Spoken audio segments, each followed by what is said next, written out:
A1R Psychic Radio, Earth's #1 psychic radio network, and watching Moonstruck TV and Lightning Television. Welcome. Time for Jacqueline Close-More Live with Jacqueline Close-More. Jacqueline Close-More. Live from jacqueline.com.au. Connect direct. In North America, dial 888-454-2751. In London, 20-3519-2158. In Sydney, dial 02-8488-3147. Or online, contact us through our Facebook page, facebook.com/psychic radio. Or one of our websites, askoneradio.com or moonstruck.tv. This is Jacqueline Close-More On Live. A1R, the Ask One Radio Network. Hello, welcome to the show. I'm Jacqueline, and this is A1R Psychic Radio and Moonstruck TV coming to you live around the world and from my couch in Melbourne.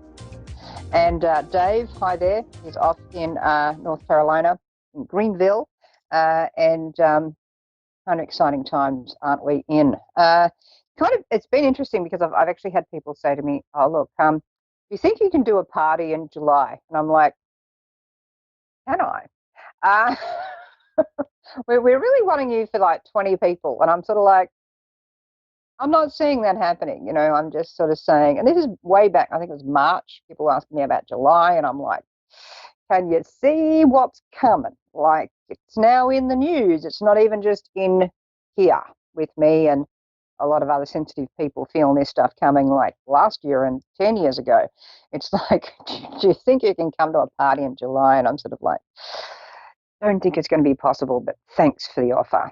So I've got more booking sort of requests for events, and I really feel for people planning weddings. I mean, this is really full on. And for those going through funerals in Melbourne and Australia, you've got limited number of people you can have. It's a very difficult time for those family celebrations and even family sharing of loss. It's quite huge here.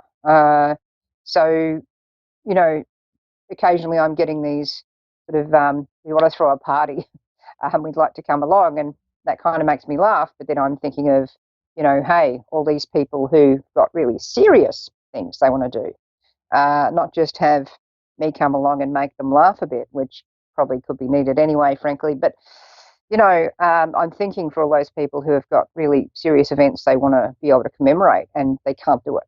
And so it's a time to be very flexible, yeah? Flexible with those around you and flexible with events, and particularly Mercury's retrograde. What is not retrograde right now? Let's face it. We've got Saturn-Pluto conjunction, which we had at the start of January. We've also got it now. The last time that was happening was 2001. So if everyone can remember what that was, and so it's really a time to be very kind and gentle to yourself, to your neighbours, to your family, to just to people around you. Kind of be flexible with things. Now, I believe we've got a caller on the line. We've got Jennifer. Are you there, Jennifer?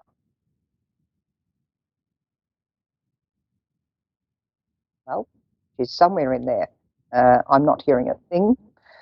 So it could be astral planing into the environment, but she's there somewhere. In the meantime, what I'm going to do, because I just got told there's a caller, we'll see how that goes. In the meantime, I'm just going to get into something I found this morning online, and I'm just going to quickly go into this, and it was to all the people with good hearts, one day you'll get what you deserve. I actually wrote a thing on my business page there on Jacqueline Close-More on Facebook, and it's like, how about you get what you allow into your life? And I've got a whole reasons of why and what to do there. So I'm going to get and deal with that a bit later. But we've got Jennifer on the line, I believe. You there, Jennifer? Yes, ma'am. How are you? Hello. Welcome to the show. Thank you so much for calling in, and good morning, afternoon, and evening. It's from around the world here. So it's really good to have you call in, and thank you for doing that. Can I grab your date of birth, because that allows me to go right in and tune in for you, and then we can get into the areas you want me to look at for you. Sure. It's August 22nd, 78. Yeah, okay. Big times for you, and it does feel like you're having to readjust a lot of things here, refiling things into boxes of what is actually useful and what you need to let go of. A lot of pressure around areas of work and money and sense of stability, structure and foundations, and just kind of needing to calm your farm at the moment as best as you can. A lot of boundary issues with people, and also issues around the home, the heart and family, and working out what is in your heart to do. But certainly we've got an overlying energy at the moment this year, of course, of this chaotic stuff going on. But the question you want me to look at for you today, we can go anywhere you want me to look. Okay, yeah, and you're right on the money with the family and that. But the question I wanted to ask is what you see happening with John and I.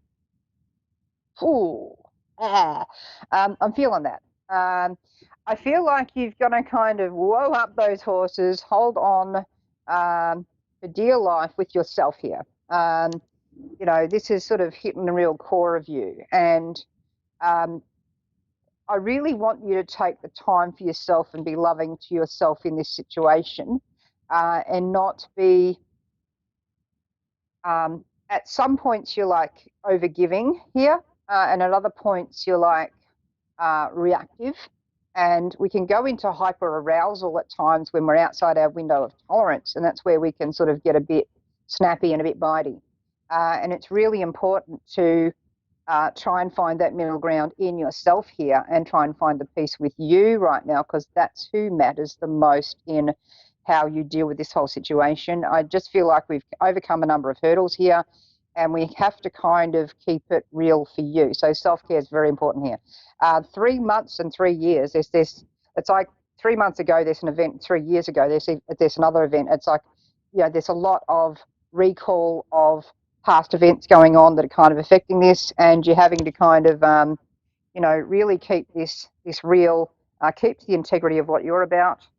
And yeah, all I can say is it's kind of like riding a roller coaster at the moment. You just got to kind of hang on, keep your hands and feet inside the ride while we go through Jumanji level 12 overall in the world right now. But certainly what's going on out there can trickle down into what's going on as an extra stressor. And I think even around health, it's like you have to be patient and diligent on things that matter, around any record keeping, around any sense of what needs to be done today, real world situation in this moment, and needs your care and attention, and what's just taking away from the energy and taking away from what's practical, real and grounded. So it's multiple layers you're having to deal with at once here. But any stress you can take out of the situation, the better. It's really important you're not sacrificing yourself to the situation, if that makes sense to you. A little. Self-care is always important, so yeah, I guess that makes sense. Sorry, say that again? I said self-care is always definitely important, and looking inside, but that makes sense.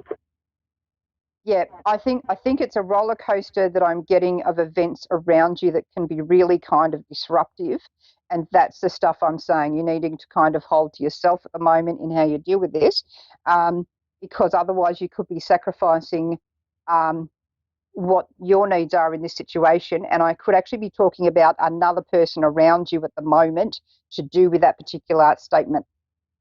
But it's like you need to really hold to your own sort of core values, beliefs, and what's actually helpful and happy and good for you in this situation, rather than giving over too much or giving out too much. You're kind of having to hold on to your own beliefs or your own sort of sense of integrity, what's going to work for you, what's healthy for you, what's good for you, because there's a lot of big changes coming up here, and you kind of, you have to really refocus at the moment. What you might think is important just at this moment over the next 6 months is changing dramatically, and certainly if we run out of time I can explain that better to you offline and in a private message with you as well, if you want to go on my Facebook page. But certainly take the care and time you need for you right now in this situation, because there's a lot of things changing, a lot of moving parts that are changing with this, is how I'm seeing it. Yeah, I mean, there's definitely a lot of change and moving parts with family, so that I guess that could make sense in that regard. That can put stress on this, and some of the other interactions around those people and around particularly someone else who might be a bit draining at the moment, a bit chaotic, can put stress into this situation or stress into how you're responding in this situation. That's how I'm kind of seeing it in that regard. Gotcha. That's why I'm saying it that way. So even though it's sort of like, hang on, we're not dealing with specifically John here, why not? It's because this other stuff is feeding into this. So it's really important, where possible, be very kind to you at the moment. That gives you more energy, so that when you're relating with him, it's going to be easier to have that clear communication instead of these misunderstandings or feeling that he's saying this when actually he's meaning that. It's like there can be a bit of miscommunication due to other stresses outside of the two of you. So it's important to kind of create this fortress in the storm, so to speak, really strong and kind of got warm, blankets inside, because you think of fortress, you think of cold stone and weather and lightning and freaky stuff. So you kind of need it to be nice and warm inside with the two of you and very strong on the outside, so that the other things going on outside of this are not intruding so much. I feel that that's the most important thing I could say about this, because I feel like you're quite good together, but we've just got to kind of ease some of the congestion, the confusion, the other sort of things around this, and then this is going to calm down a lot. There's a lot of stuff that you can do together. You can work very practically together once you're both very focused, but when you're sort of getting out of track with each other, that's where it gets a bit lost. So that's what I mean by that. So it's going to be really important to be patient with each other just during this time, and that's what's going to get you a lot more objectivity in the situation, and also a lot more progress. But I do see good things here. I'm just like capturing that bit of the stuff that's creating the grind, the irritation, and saying, right, well, that's what we need to change, and that's what will get you there. So I hope that helps you today there, Jennifer. Do feel free to connect with me on Facebook if you need any further clarification or need to give feedback on that. More than happy. I'm happy to connect with you, just because we're running down on time. So thank you, everyone who's watching, listening, and tune in to A1R and Moonstruck TV for more shows this evening, afternoon, and morning around the world. And you can find me once again on Facebook. Go to Jacqueline Closemore Live. Catch you next week. Lots of love. Bye.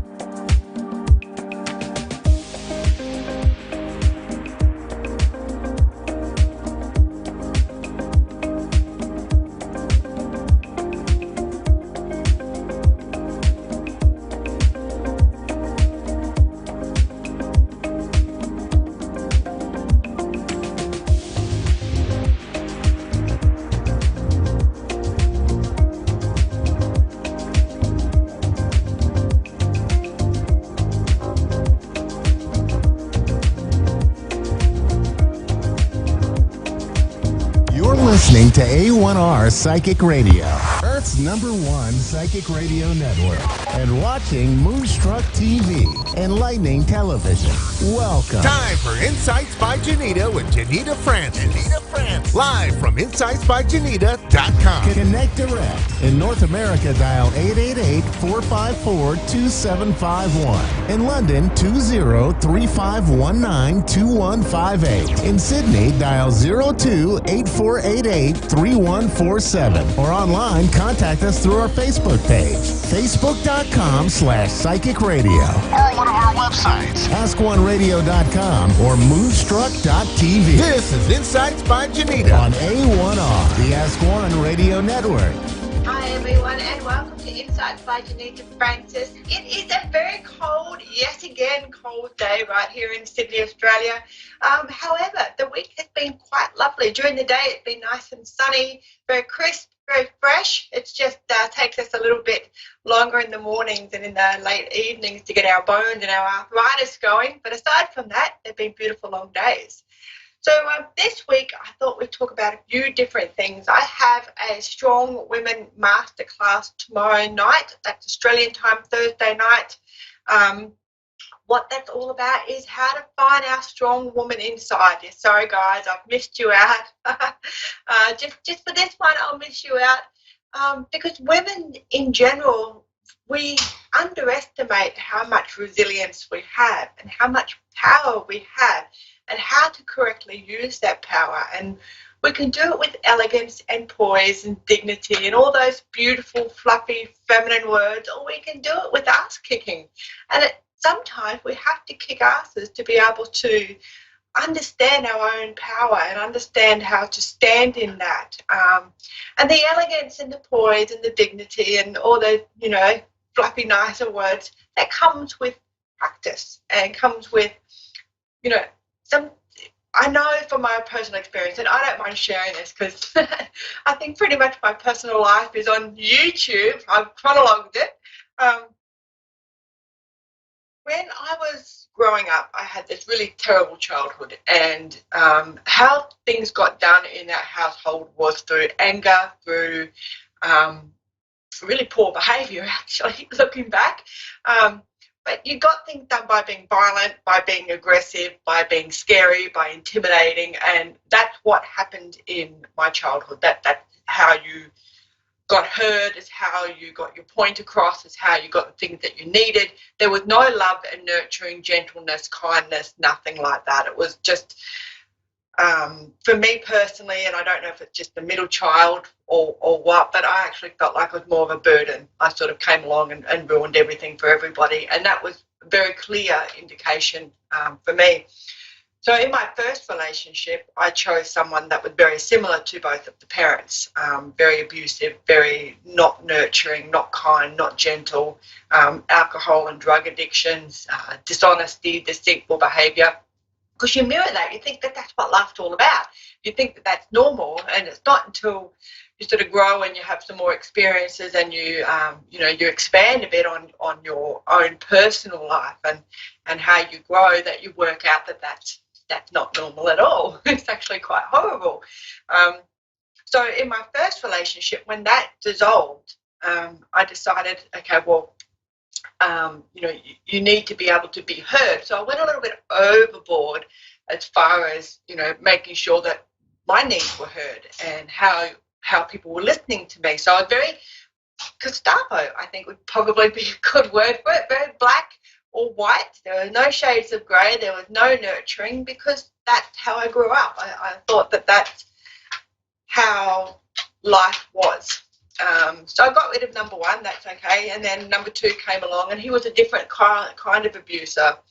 And so I had to learn how to understand my emotions better, because he would emotionally abuse me. So I had to understand how I was feeling and to process how I was feeling, so I would be able to not do that back. I didn't want to play that emotional tug of war to, and manipulate people through using my emotions or using their emotions against them to be able to get what I wanted. So I learned a lot about how I didn't want to behave and how I didn't want to be in that relationship. And it was actually kind of good, because now, in my mid-40s, I can look back at each of my 3 relationships that I've had, and I've gone, okay, this section or this relationship taught me all these things, not to hit people, and the violence and the aggressive way of living is not the way to go. There's other ways to be heard. And often the quieter our voice becomes, the more people lean in and listen to us, which is quite ironic, because I thought if you boomed your voice out, people would naturally listen to you. So that was a big learning curve for me. The second person taught me about emotional abuse, and that's very much what the mother did. Very much emotional abusing, and just cutting off emotionally, not nurturing, not loving, not giving, not protecting, all those things that sort of embody what a mum does. She didn't. So the second person was very maternal in his approach to things, and therefore he also used emotion to manipulate. So I learned, and not all mums do that, obviously. I don't do that as a mum either. But it's his attitude and the way he interacted with me actually mirrored the way she was when I was a child. So I was actually able to take that little section of my life and learn how to understand emotions on a deeper level, and understand and bring in some compassion and some nurturing of myself. Then I was single again. That relationship didn't work out, lo and behold. And the next person taught me about shutting down, because his whole methodology in that relationship was to just give me the silent treatment. So, and I realized that I didn't want to argue, I didn't want to fight, I didn't want to emotionally manipulate or, you know, be ruled too much or consumed too much by my emotions. So I would shut down, I would withdraw. That's not good either, because nothing gets resolved when you shut down and you withdraw. So number 3 taught me how gut-wrenching silent treatment can be and how it messes with your sense of value to be ignored so much that you feel like you don't exist. So I learned that I needed to find this happy medium. I needed to be strong enough but not be aggressive. I needed to be soft enough but not be a pushover. And I needed to speak up enough but do it in the right manner so that people could understand and that we could find that common ground where they were being heard and listened to and I was being heard and listened to. Number 4 comes along and I think I finally got it. And the best thing about number 4, my beautiful husband, is the fact that he actually has gone through similar experiences. So he gets that screaming and fighting is not the way. He gets that withdrawal is not the way. He learned his lessons in a little bit in a different format and in a different process, in different ways. But the lessons are still the same, and how to be soft and how to be tough and when to apply, what to apply, how to apply it, listening to your audience. You know, everybody gives and receives love in a different way, and we're not all the same. Love is the umbrella term, but we all give and receive it in a different way. So for me to have enough compassion and understanding to realize that he was sensitive about some stuff, and for him to do the same thing back. So we've got this amazing relationship, and yeah, he annoys the crap out of me every now and then, but you know, that's what life's all about. People are going to annoy you.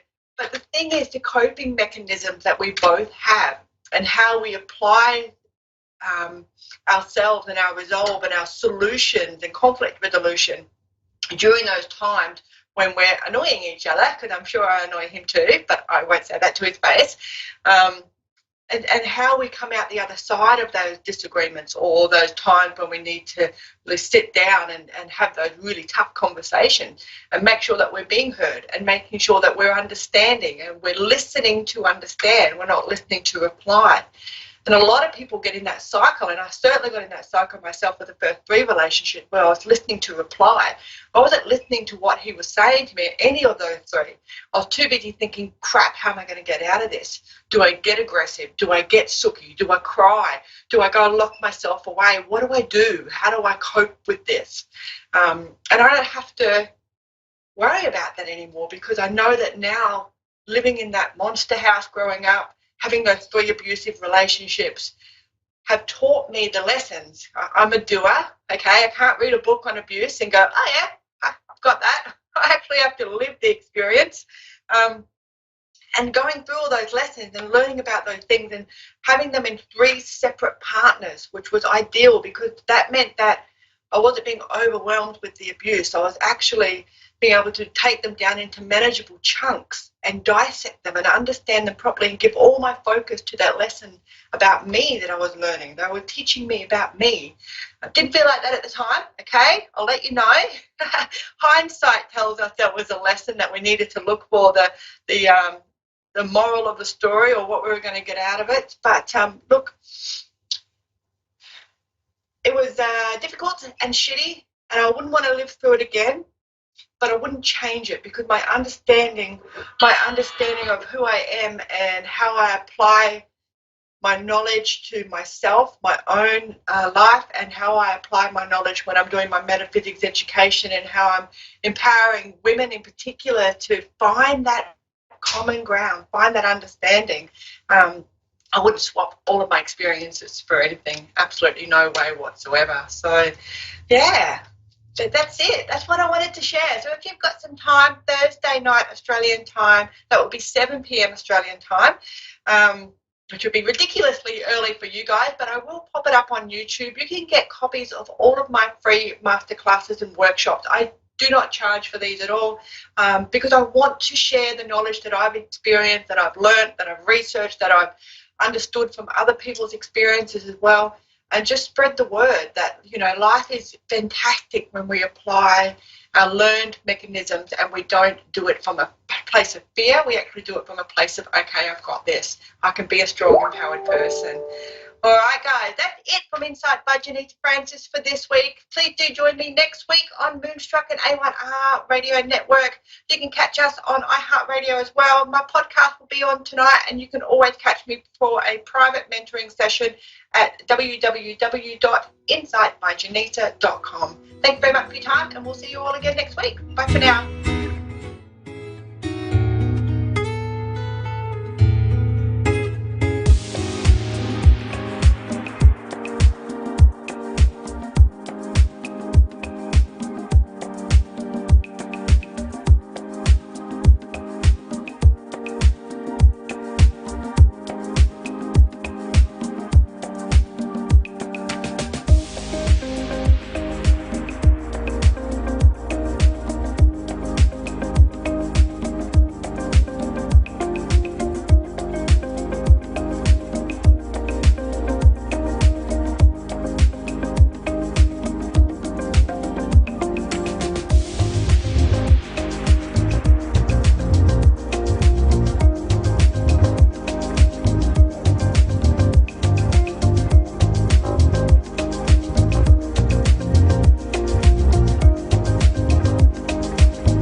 A1R Psychic Radio, Earth's #1 psychic radio network, and watching Moonstruck TV, enlightening television.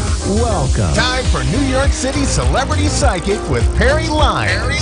Live from PerryLyonsBrilliance.wixsite.com/Perry Lyons. Connect direct. In North America, dial 888-454-2751. In London, 20-3519-2158. In Sydney, dial 02-8488-3147. Or online, contact us through our Facebook page, facebook.com/psychic radio. Or one of our websites, askoneradio.com or moonstruck.tv. This is New York City Celebrity Psychic on A1R, the Ask One Radio Network. Hello, my cherished ducklings. I'm Perry Lyons. This is my small castle outside Paris, or castle outside of Paris. And welcome to Perry Lyons, New York City Celebrity Psychic. We can work together to both create a better world filled with equality, life, light, justice, and also that I can get the number of your children right and give you a really, really spot-on answer, which so far, I got to say, been our track record. Thank you. Anyway, so I'm in Annapolis, Maryland, So I'm kind of the New York City, but right now in quarantine in Annapolis, Maryland, celebrity psychic. And it's been beautiful here, except it's sort of in the south, and there were hailstones today. These hailstones the size of golf balls. I only think that that's an omen for the end of the world, because I also actually cleaned my house yesterday, which in the Bible, it says when I do that, it is the end of the world. Anyway, so hi, welcome to Prairie Lions, New York City celebrity psychic. And we're going to do the psychic tarot weather right now. And that's where I draw 3 cards totally randomly. And that's going to be, the 3 cards are going to represent kind of the psychic weather, or if you've been watching me a lot, you know this word, zeitgeist, the spirit of the times for the week coming up. And the spirit of the times is also the spirit of us individually right now. So take a deep breath, grab your goldfish or cat, and relax. And I'm going to pick 3 cards and randomly tell you the psychic weather. Ready? Which is just like regular weather, except with less damage to crops. Okay. Oh, that's interesting.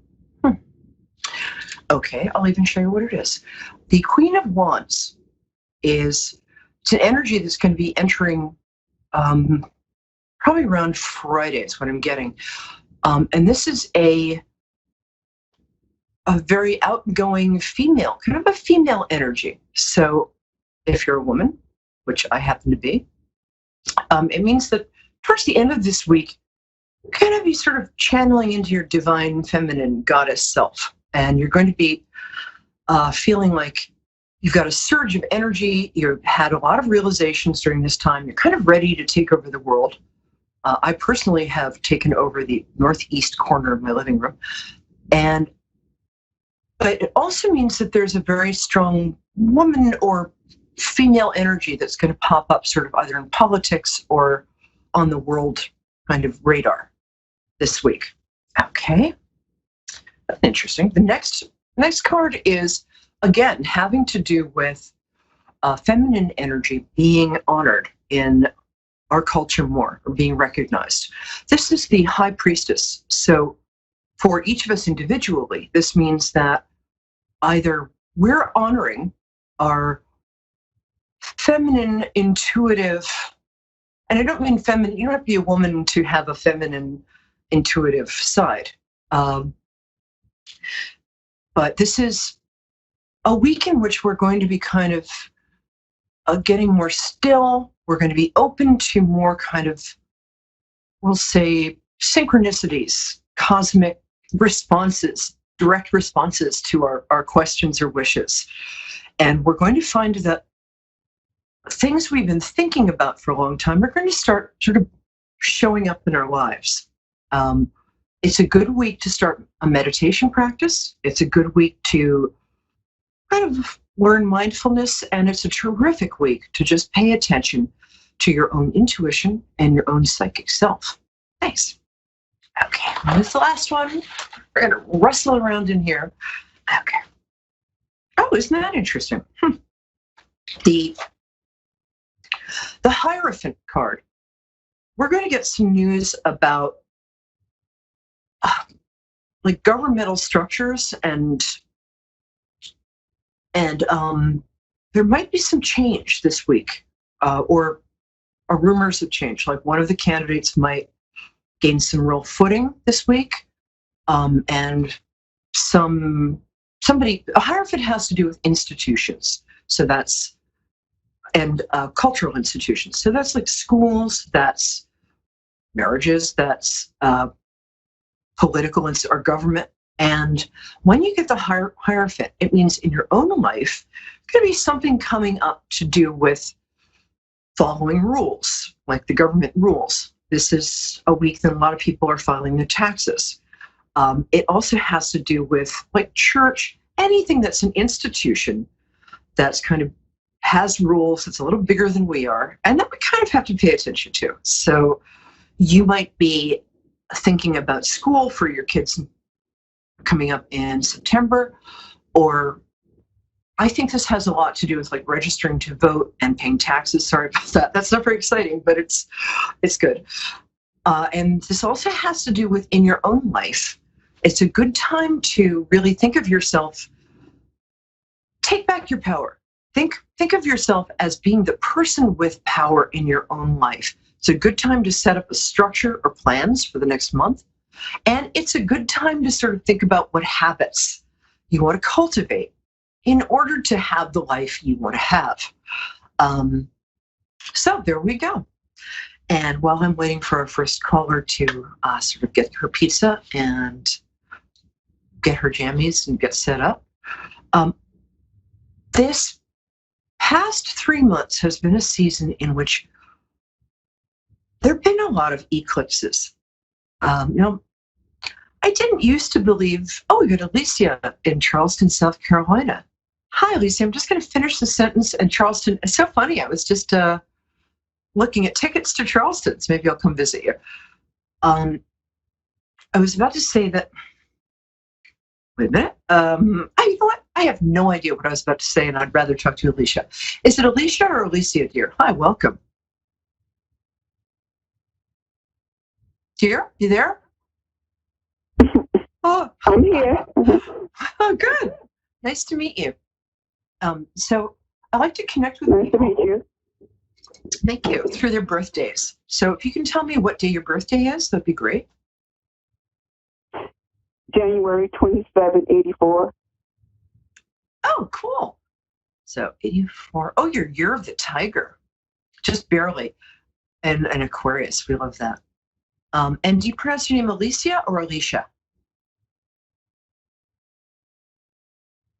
Can you say that again?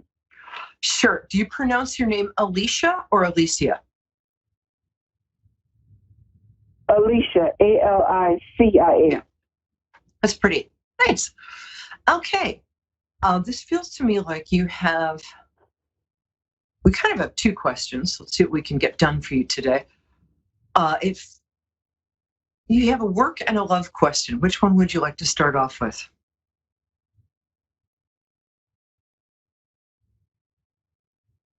Can you repeat that? I can't hear you well. Oh, tell you what, I will hold my microphone up. Can you hear me now? Oh. A little bit. It's just breaking up. All right. Oh. Well, I will speak loudly. Loudly. So what can I help you with today? What would you like to know? I just want to know how can I build my brand new business that I just started. It's mostly online, but I do have to go out, engage, and promote. Also, I just became an author of some books.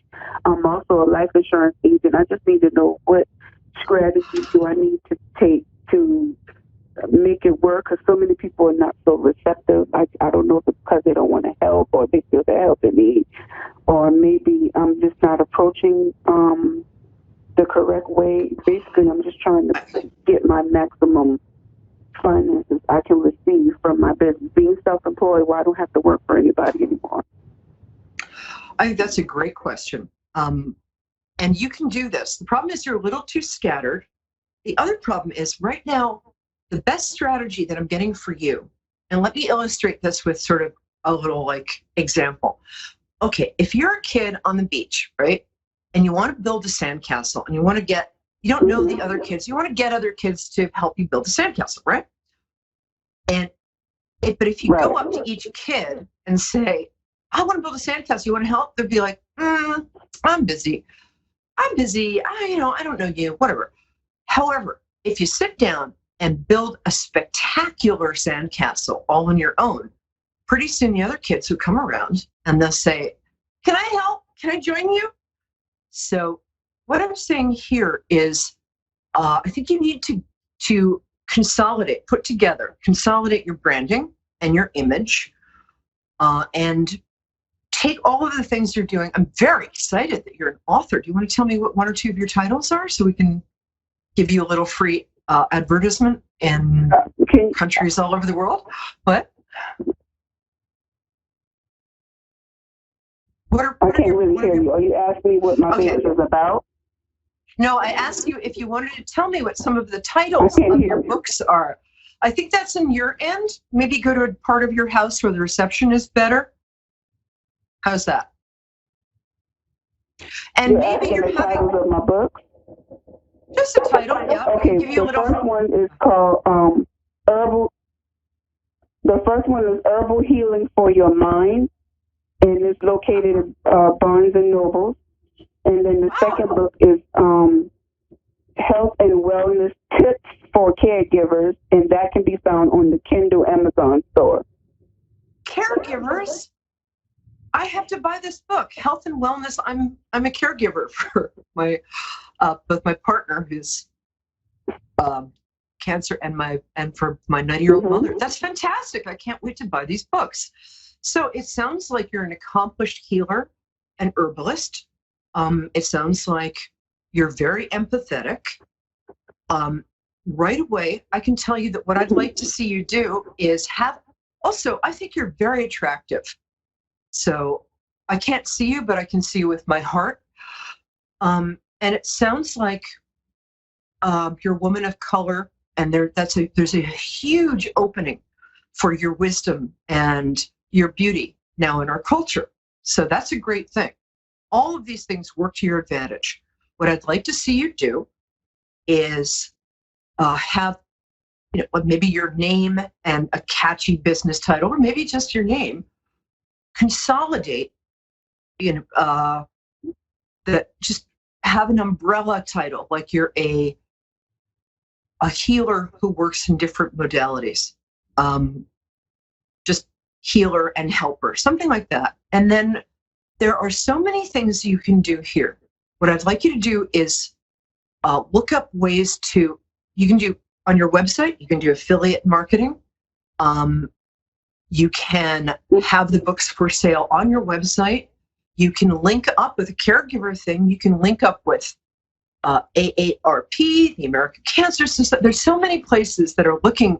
Believe me, caregivers, we really, really want to be recognized and helped. We will buy anything that says, here's some tips for you. So right there, you have a built-in audience. The herbal stuff is fascinating. I mean, yeah. There are also grants. If you go online, you're also what? Okay. And I'm also Alzheimer's and dementia specialist. That's what my business is about.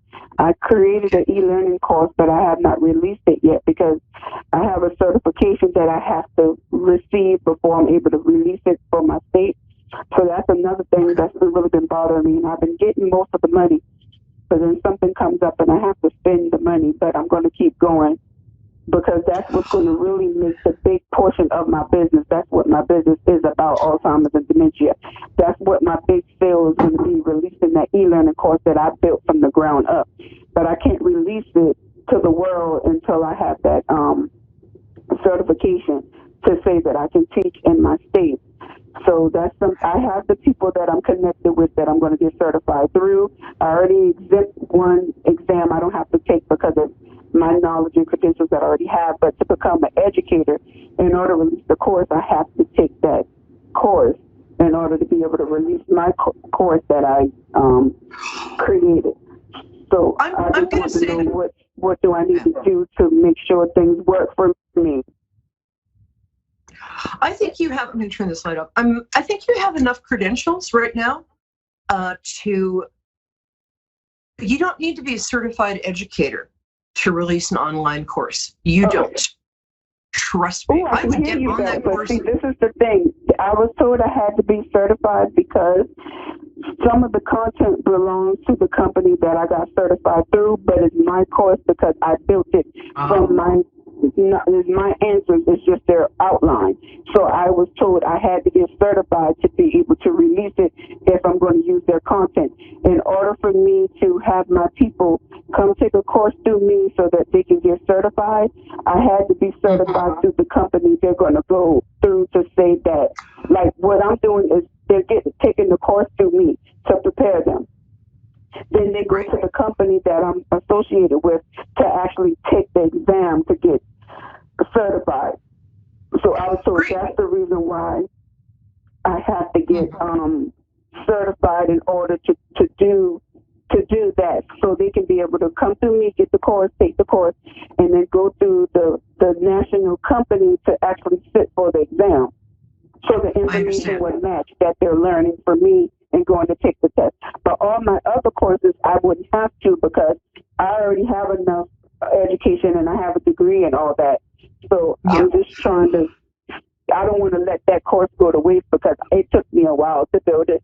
So I'm trying to do what I have to do to get the money just to take the course, and then I have to come up with another piece of money to actually sit for the educated exam. So that's what. This is very complicated, and I think what very smart people do is we unnecessarily we unnecessarily complicate stuff. So I'm going to draw. Okay, the first thing I'm getting. This card is for you. This is the Chariot card. This is specifically when I read. This is a card of a business that's owned and run by a woman. And it's a woman who is using both her left brain, which is the structured, analytic sort of very, very put together brain, and her right brain, which is her intuitive brain, her writing ability, her creativity, and her charm, which is you. So, and sometimes when we're starting a new phase, excuse me, what we will do is we will make things more complicated. So what I'm going to say is, yes, don't use their content right now, and don't put pressure on yourself to release that particular course right now. What I would do is keep it simple. You have certifications. If you want to just write a quick book about dementia and Alzheimer's, or a quick book about caretaking, or what I would do is work with what you have right now, because you already have enough that if you just, like with the caregiver's book, as I said, call AARP tomorrow and ask how you can link your marketing to them, the American Association of Retired People.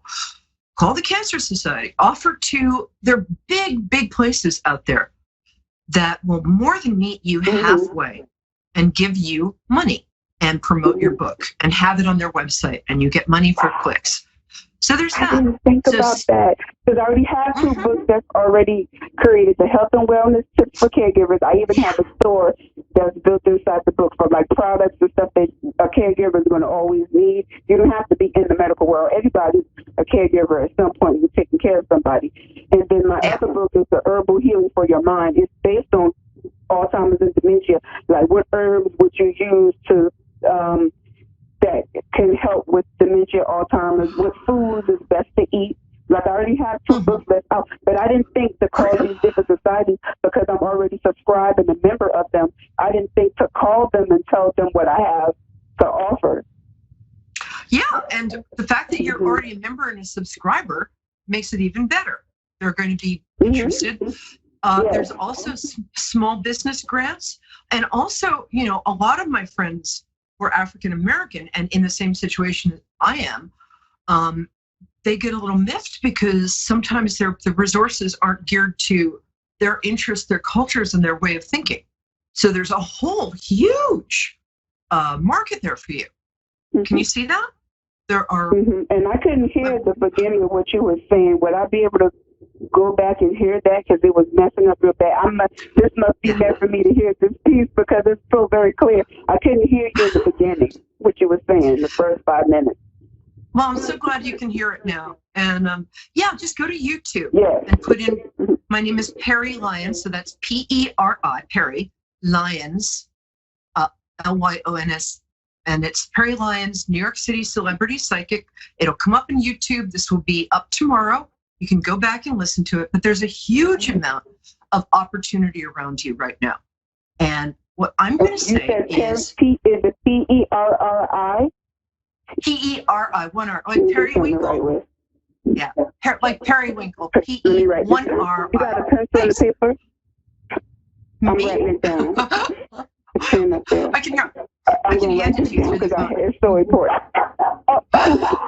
Be quiet, baby. Hush. Barking, sorry. Perry. No problem. P-E-R-I. P-E-R-I. And my last name is Lyons. L-Y.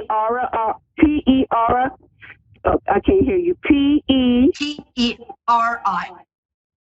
P-E-R-I. P-E-I-R-I. Just one R. P-E-R-I. This is great because now all of my viewers are going to know how to spell my name forevermore. So Perry, like it's the beginning of periwinkle, and then my last name is Lyons, L-Y-O-N-S, like but with a Y. So L-Y-O-N-S.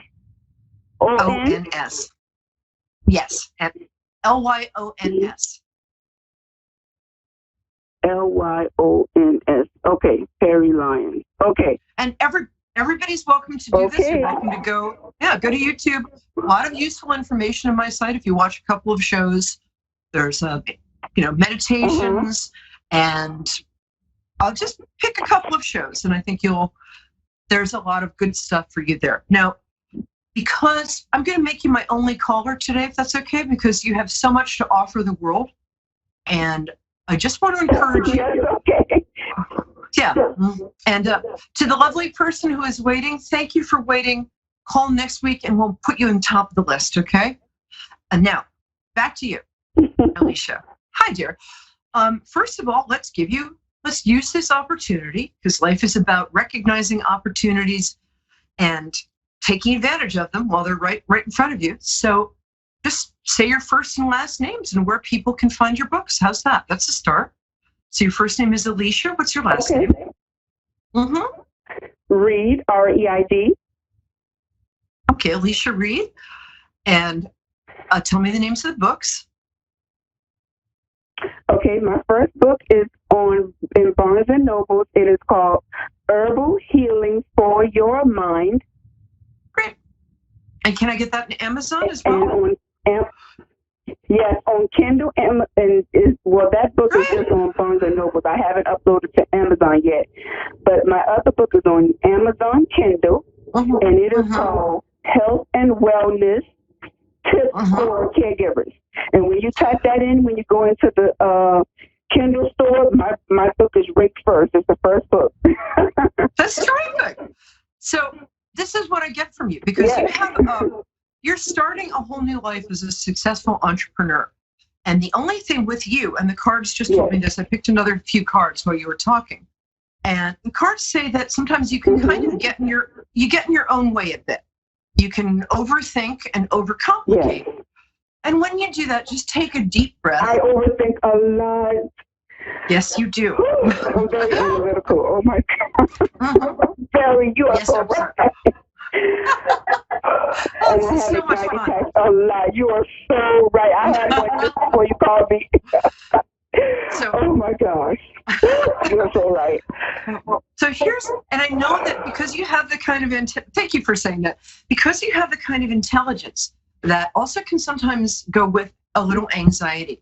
I'm going to teach you right now and all of my viewers and listeners, because I love you all. And Alicia, you're so much fun. I'm so glad you called. Here's a little 2-minute thing you can do. If you're got some sort of issue and it's just messing with you, close your eyes and go to a place where you feel relaxed. I go to this beach in Haiti I went to once. Go to a place in your mind that makes you feel relaxed. Now, next you say to yourself, who would I be without this issue? Who would I be if I wasn't? So if it's like, what do I do next? Well, it's like, well, who would I be in myself if I just knew what to do? And then kind of feel yourself be that person, and it will work. You get this feeling of like being this person who just knows what to do next, right? And then the third thing you do is just be grateful. So after you get the answer, or you just go into being who you are without that issue. And then you just say, thank you, just gratitude. And So that three-step process is going to be really useful for you. So here's my advice for you. Try not to overthink. Let yourself be as successful as you're going to be. Use the great thing that's going on in our culture right now. You not only are working with caregivers like me, but there are a lot of women like me who are African American who would really like your help and guidance, but who are caregivers. Yes. And I think that you have so much to offer the world. So, do the course later. Don't make that a thing that you have to do before you start. Start now. It's never going to be the right time to start. Okay, it's always the right time to start. I have products that I built, like planners, and I have a lot of prayers for caregivers when you're struggling, going through a hard time. Well, we're done, but thank you for being here, and just thank you, everybody. Alicia, that was great. Thank you all for being here, and my cherished ducklings, and Alicia Reed, great to talk to you. And we'll see you next week on Perry Lyons, New York City Celebrity Psychic on Moonstruck, 9 p.m. Eastern Standard Time. Take care.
A1R Psychic Radio, Earth's #1 psychic radio network, and watching Moonstruck TV, Enlightening Television. Welcome. Time for a gateway to the spirit world with Gail Moffat. Live from GailMoffat.com. Connect direct. In North America, dial 888-454-2751. In London, 20-3519-2158. In Sydney, dial 02-8488-3147. Or online, contact us through our Facebook page, facebook.com/psychic radio. Or one of our websites, AskOneRadio.com or Moonstruck.tv. This is a gateway to the spirit world on A1R, the Ask One Radio Network. Hello and welcome to A1R Psychic Radio and Moonstruck TV. My name is Gail Moffat, and you can find me on all sorts of places because I'm on Facebook and Instagram and Twitter and YouTube. So just try and find me. Anyway, I believe we have 2 callers that are going to call in, and I'm going to be doing some readings for them, which is rather exciting. But before we go to them, I thought I'd just do a little talk and see where we go with this. And my first sort of area of talking is I was thinking about how when we look at people who are what we call clairvoyant or psychic, and they always talk about how they have a guide. And of course, I have a guide too, and I have more than one, and that's not too uncommon either. I'm not alone in that. And now I was sort of thinking about this, and I was thinking that for those people that consider themselves not psychic or able to do what I'm doing in any way, they probably think to themselves, wouldn't it be nice to have a guide? And I really wanted to just say to you that you do. You absolutely do, because every single person on this planet will have a guide, will have somebody that is allocated to them to help them on their path. And when we look to sort of having a reading on this program, and we think about how we would like to sort of connect with spirit and have some guidance or something of that nature. So what I'm saying is that it may be that you're unable to connect to your guide, but your guide will be prompting you, will be nudging you, will be bringing things into your life that you think, well, how did that happen? Or it's all going on despite you not being aware of it, because ultimately the objective of the guide is to make sure that you keep on track and keep to the path which is meant to be, because you've come to the earth to learn all sorts of lessons and do all sorts of things and have such fun and probably a bit of tears as well, because that's life. None of us are immune to that, but and they are sort of nudging you and maneuvering you in certain ways. Obviously, one of the things that we do have is free will. So I don't want to say to you or to let you think that this guide is responsible for absolutely everything that's happened. And I can just sort of see some of you sort of later on tonight, how dare you do this to me? How dare you? Because that's not how it happens either. We have to take a little bit of personal responsibility for some of our actions that happen. But in addition to our guides, one of the things that we will also have is that people that we've loved, people that we know very well, who have passed over, will be around in our lives and be interested in lives. So let's say, for instance, you have a mum or a dad or somebody like that, and they will be just as interested in you and your life as they were before when they were here. They will want to nurture you in the same way that they did when they were here. And sometimes when people didn't do the nurturing when they were over here, when they were here, and they get over there and they think, oops, I've made a mistake, and they want to put things right, and then they want to do the nurturing. So it's interesting. In what I'm trying to say is that we do have a support network around us. We do have guides and loved ones that are around us. So whatever is going on in our lives, it's always good. Talk out to them. Ask them for your help. Ask them, I'm struggling with this. Can you help me? And you'd be amazed, sort of, just sort of like that. They will have some sense of responsibility themselves. Obviously, their responsibility is to help you, stick to the path. But also, their responsibility is because they love you. They want to support you and help you get out of all sorts of sort of sticky situations, perhaps, or get into a sticky situation, whatever. Anyway, so that's my little talk about who's around us, and so it's not just, so when you think of clairvoyants or mediums or psychics that have guides, it's not just us, it's all of us. We all have people that are there to look after us.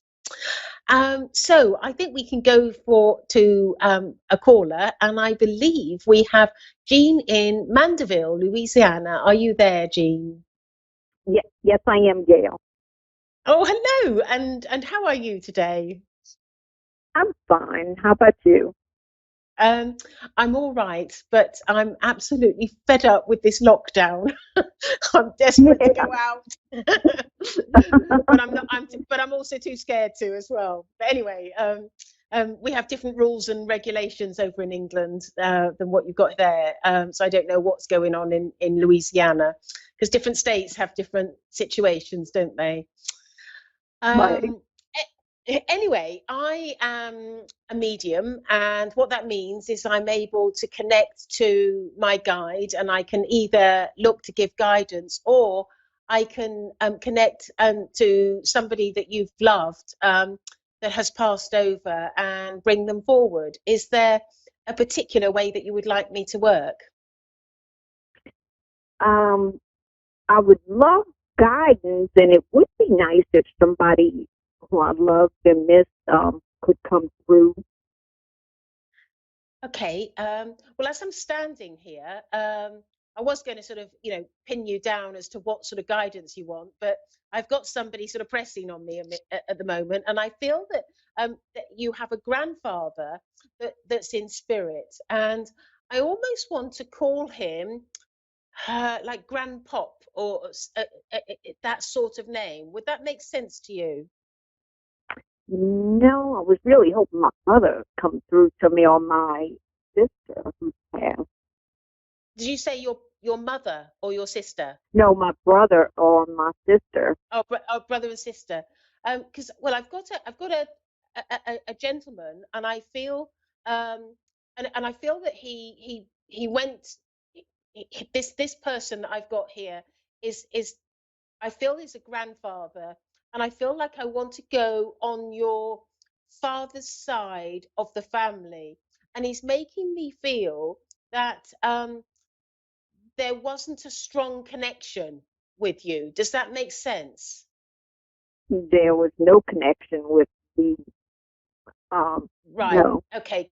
Because I felt like you didn't really know him, or there was something of that nature, and I know that he's coming through for a particular reason, and I feel like he's been assigned to come through and deal with a matter that he feels is quite important, and he feels that he needs to settle something that has been has caused almost like a ripple effect in your family, that and he's making me feel that he needs to almost like put the record straight. um would that make sense as I'm starting to talk and connect with him? It's like I don't even remember talking to my grandpa, either one of either side. But Yeah. Well, what he's saying to me is that he's saying to me that um he um he makes me feel that outside of his family that he was quite respected, but inside his family he makes me feel that he was a little bit of a tyrant.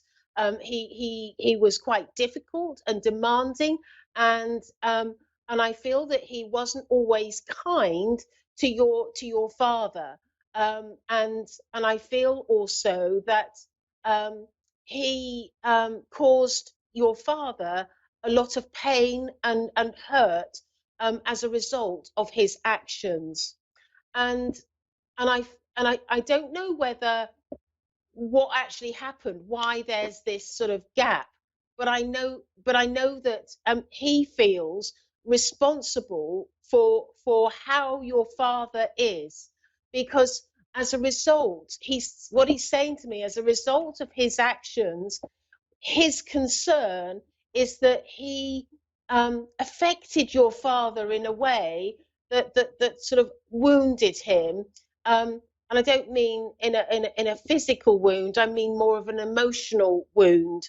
And he's saying to me that he feels that he feels a sort of sense of responsibility to how your father turned out, and also I feel like he wants to come directly to you and to make an apology, because what he's saying to me is that your father, as a result of his upbringing and the way that he was treated, ended up having how can I put this? I feel that your father, as a result of this, was didn't act in accordance with your wishes as what you would have liked for a father. Would that make sense to you? My dad was the best, most respectful man I have ever met in my life. It might have been in spite of it. I have no idea what he went through with his family. It just never talked about him. So, yeah, because I do know that with your grandfather, is he makes me feel that he needs to apologize to you, because he makes me feel that he has impacted your father, and in some way there was a wound that never ever got resolved or sorted out, and he's saying to me that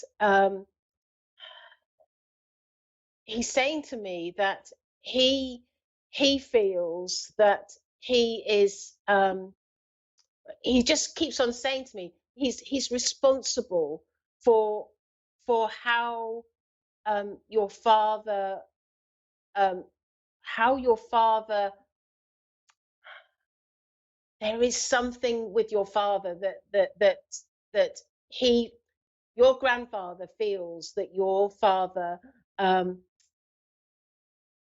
it's almost as though, you know how somebody went out to war and they come back from war and they don't talk about it, and they don't sort of but they've got those wounds, they've got those scars, but they don't talk about it. And I just get that feeling with him that there are some wounds and some scars that your grandfather is aware of, and is embarrassed to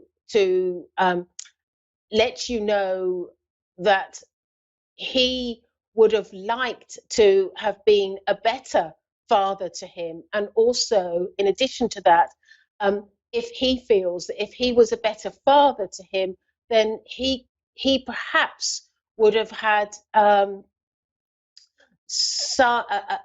he would like to have a better connection to you, and he's making me feel that the reason why he doesn't have a better connection to you is because of the way he treated your father, and he makes me feel like there's a gap that and it's a wound that never really got healed. I don't know if that makes any sense to you, but I just followed the word. Yeah, because I'm not familiar. I have no idea.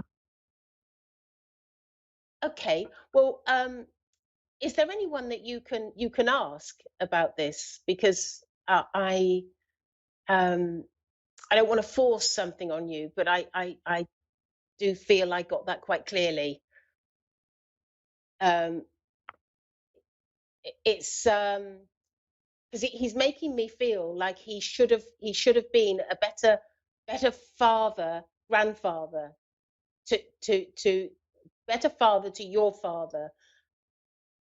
And he's saying to me that if he had changed his ways, or not been so stubborn or pig-headed, he would have been in your life.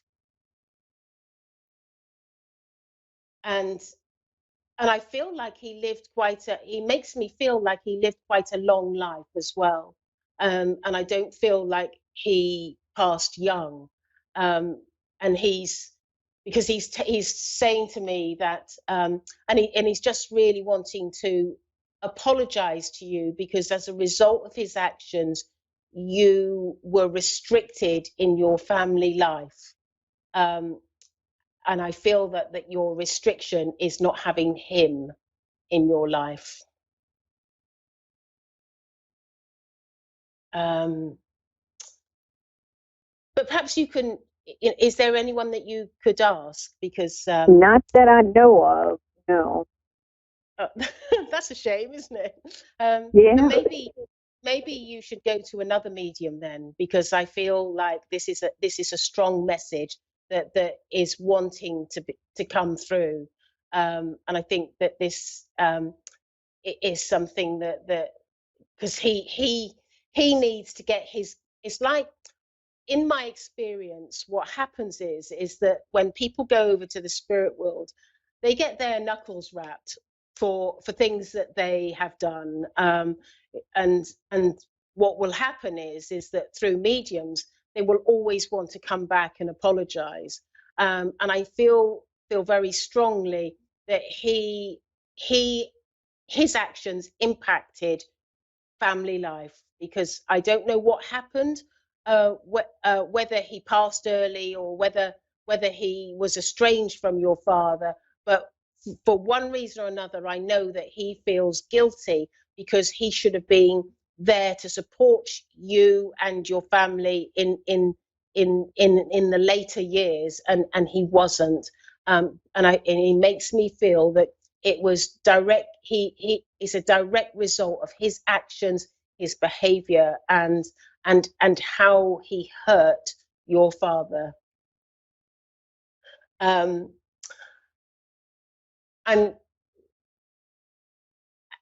I know that this was quite important, because normally I would just sort of push the point, and if you wanted a brother and sister, and I would have brought them through, but he was standing right in front of me before I even started, and I knew that he wanted to talk. So I'm going to leave it there, because we've run out of time. But I just, and maybe that's something that you can look into. I'm sorry that you don't recognise it, but I do feel quite strongly those are the words that he was giving to me, and I feel that and as I'm looking to him now, he's just taken a step back, and I feel like his shoulders are hunched, and he's just like emotional, because he feels like he hasn't achieved what he's set out to achieve, and I can feel that. I remember that. There's just nobody I can think of at this time, that I can ask. Yeah. Okay.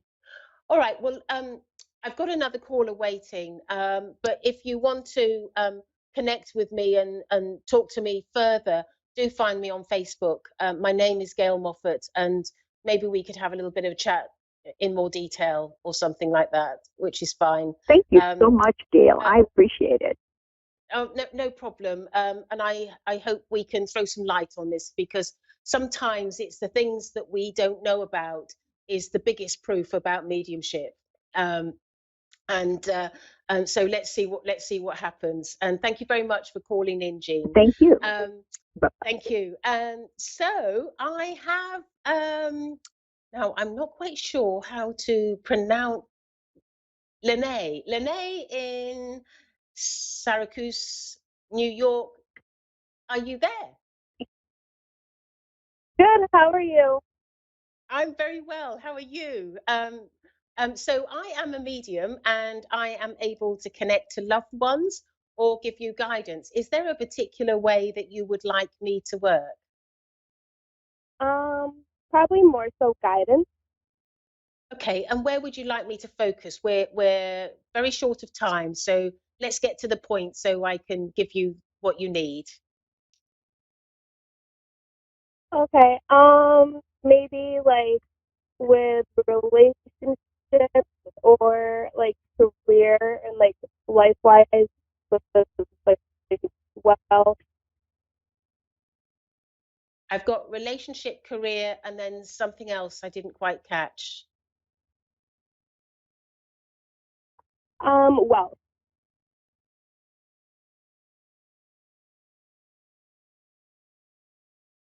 Oh, love, sorry.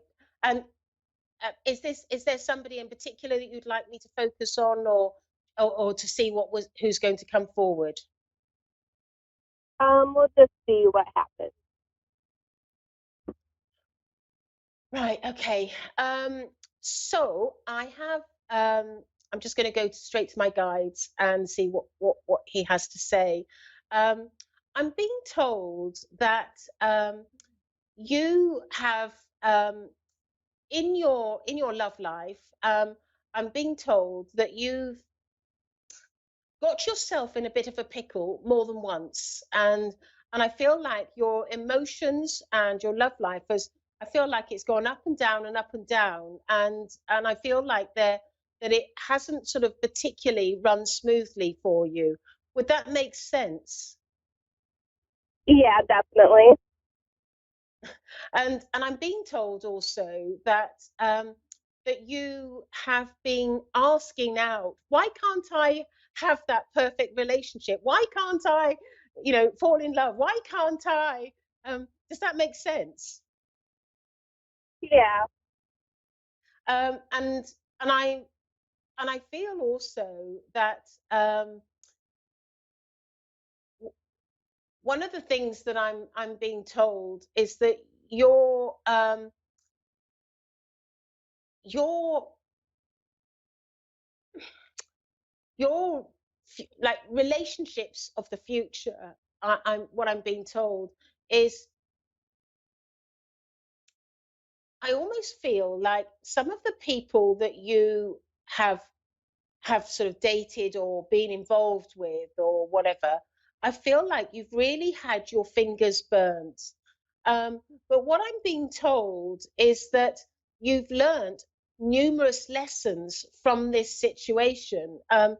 Or situations, should I say? And I feel like you've really sort of reevaluated who you are and what you want out of a relationship moving forward. Because what I'm getting is that you've learned you know, like, I don't want that again, and I don't want this, and I'm going to be careful about that, and I was a bit naive here, and I shouldn't have done that there, and does that make sense to you? It's almost like you've created a bit of a love map. Would that make sense to you? Yeah, for sure. And what I'm being told is that almost like the next person, you've made a decision in your mind that you are going to be very careful and cautious over who you're going to meet, and get involved with, because what I'm being told is in your own mind you're thinking that you don't want to make any mistakes ever again. It's like you're done with mistakes, and you're quite firm in your thinking that you would like to get it right next time. And what I'm being told is that I'm being shown, I don't know whether you're religious in any way or whether you're going to become religious, but I feel like there's some sort of religious setting where you're going to meet somebody. Would that make sense? And it may be just a spiritualist church, or it may be like an ordinary church. I don't know, but I just feel like there's a religious setting where you're going to meet somebody. And would that make sense to you? Well, I'm not typically religious, but No, I didn't think you were, but I felt this was something unusual as well. Like I didn't feel that you were religious, but I just get that feeling, because what I'm seeing is you sat on a pew in a church holding hands with somebody, and that's how it's been shown to me. Okay. That's interesting. I know, isn't it? Because I did feel straight away. I thought, I don't feel she's very religious, and so I really did feel that this was something that was unusual, an unusual setting. But what I want to say is that you will meet somebody, and I don't know whether I feel like you're meeting somebody, and I feel like you're going to be encouraged in that direction, and you're going to be more open and willing to embrace the idea of I feel like it's Christianity or religion of some sort, where you're going to embrace it because you're wanting to have a different life. You want to have somebody that's got good values and good morals and decent, and you're going to see it in that way, almost as though that somebody from this sort of environment is so different, so drastically different from anyone else that you've been involved with. And I just get the feeling that this is going to be the person that's actually going to treat you right, treat you well, and you're going to end up being quite serious with him. And I'm just being told by my guide, his name's Arthur, he is going to fall madly in love with you. How about that? Sounds perfect. And I do feel that you're going to end up getting married to him as well, because I've just been shown a ring on your finger. But it's going to be massively different from anything that you've ever experienced. It's almost like you're going to go reinvent yourself. Yeah, so, you almost sound like the opposite of what I go for. Yeah, that's exactly what I'm being told. Nothing like what you would normally look for, but I think it's your desire to actually have a relationship where somebody treats you right, and that's where you'd be open to it. So I want to thank you for calling in, and I hope that helps. And yeah, so thank you very much.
A1R Psychic Radio, Earth's #1 psychic radio network, and watching Moonstruck TV, Enlightening Television. Welcome. Time for Insights into Consciousness with Anna Olson.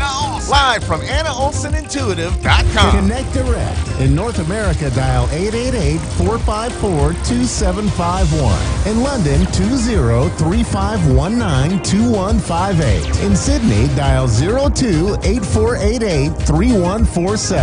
Or online, contact us through our Facebook page, facebook.com/psychic radio. Or one of our websites, AskOneRadio.com or Moonstruck.tv. This is Insights into Consciousness On A1R, the Ask One Radio Network. Hi, I'm Anna Olson here on my show tonight, Insights into Consciousness on A1R Radio.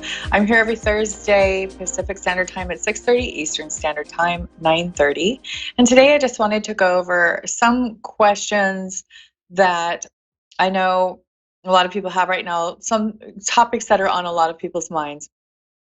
It feels like everybody that I talk to lately is concerned about the pandemic with COVID-19, or it seems like there are questions about race wars, law enforcement, riots, different parts of the country that seem like they're just going crazy right now. And there are a few things that really give us some power and some insight as to what exactly is going on and why. And I really want to look at the actual reality of what is actually going on. And that's really what I was asking Spirit to help me with today on my show, because I really think that it could give some people some insight into what it is that we really need to focus on right now and what is actually a distraction or a waste of our time. And a lot of people will go back and forth in between really feeling connected to reality. And in addition, some people go back and forth from going, okay, this is reality, this is real life, and oh, this is my fears and what seems to be going on in the world. So I wanted to cover that. I'm also going to do a card pull and some reading on what Spirit wants me to say about the timeline and what's actually happening and what's going to happen. This is all going to be from Spirit so that I can hopefully answer some people's questions. And the really great thing about Spirit is that when people watch this video or listen to this show, it's going to be the right person reached at just the right time. Whoever watches it, whoever comes across it, is going to be the person that Spirit wanted to reach. So I trust Spirit, and I trust the messages that I get from my guides. So with full protection, actually, I'm going to just go into some of the things that I have received from Spirit already, and then I will do a card pull on the topic as I go. First of all, the topic I wanted to focus on first is media and how it affects us and how we respond to media. Now, with today's fast-paced way of life and with most of our reality being based on either our cell phones or the internet or the news, our TVs, that's really the only link that we have to what's happening exterior to our own homes and our own lives. That's really the only information that we have. Now, if we follow what media is saying right now, basically most of us are aware that it's not the complete reality around us, and that it's just the media is just picking up on the bad things or the serious things, which are few and far between in reality.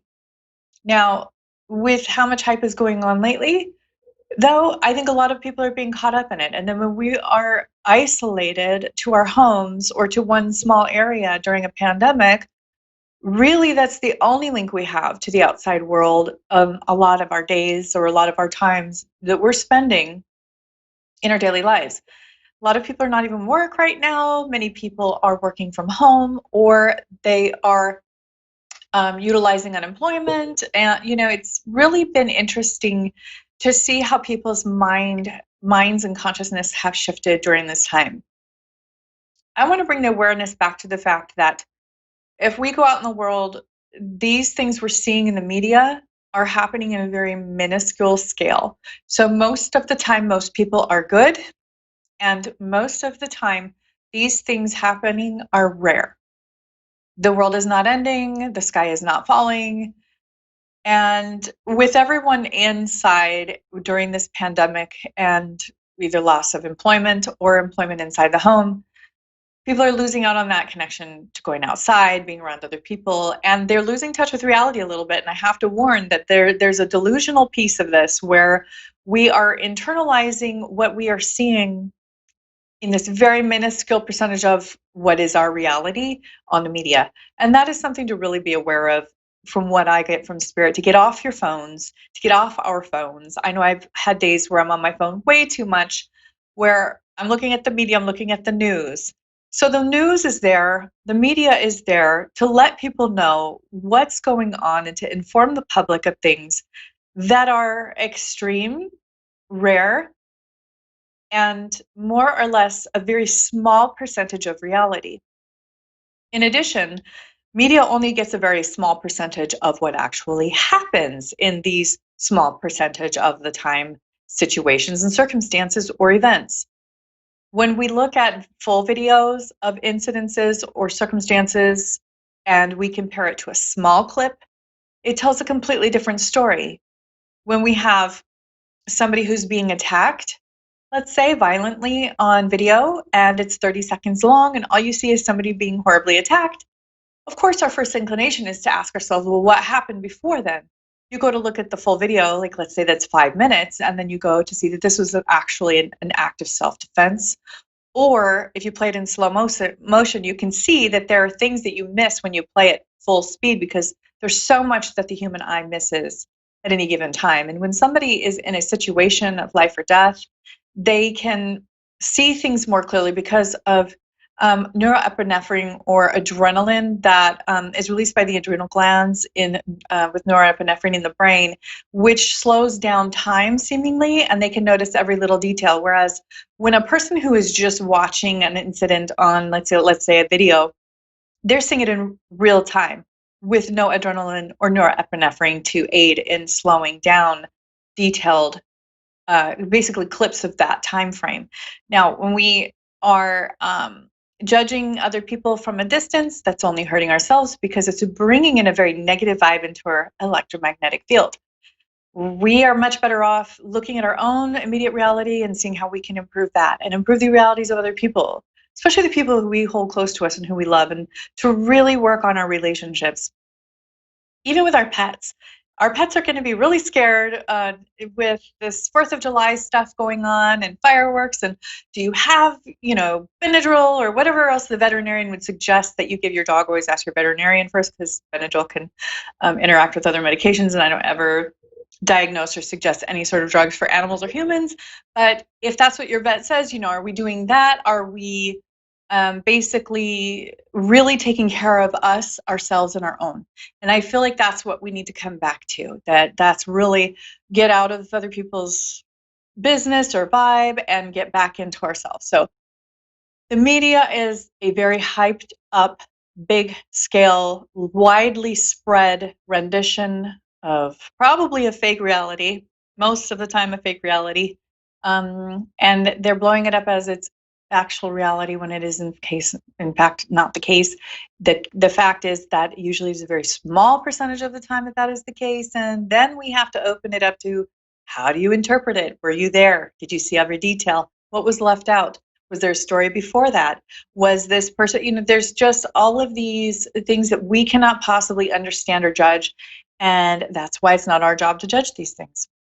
And that's why we have investigators, we have people whose job it actually is who are trained in these matters. So really, this is where I'm coming back to worrying about how we're treating our fellow human being, and we can try to act like the judge or the judger on 40,000 other people at a time. Or what good would it do? Well, it brings down our electromagnetic field. It is a waste of our consciousness. It is a waste of our time.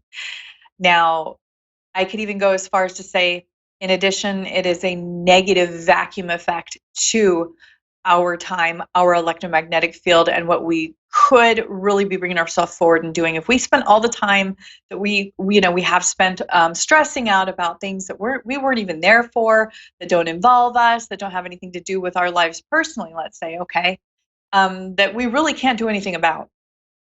That is an energy suck that is going to reduce the level and the frequency of our vibration, which is actually going to put us in a depressed state, a lower frequency state, bringing things to us and becoming a magnetic field to attracting the things that don't serve us and put us in that same vibe.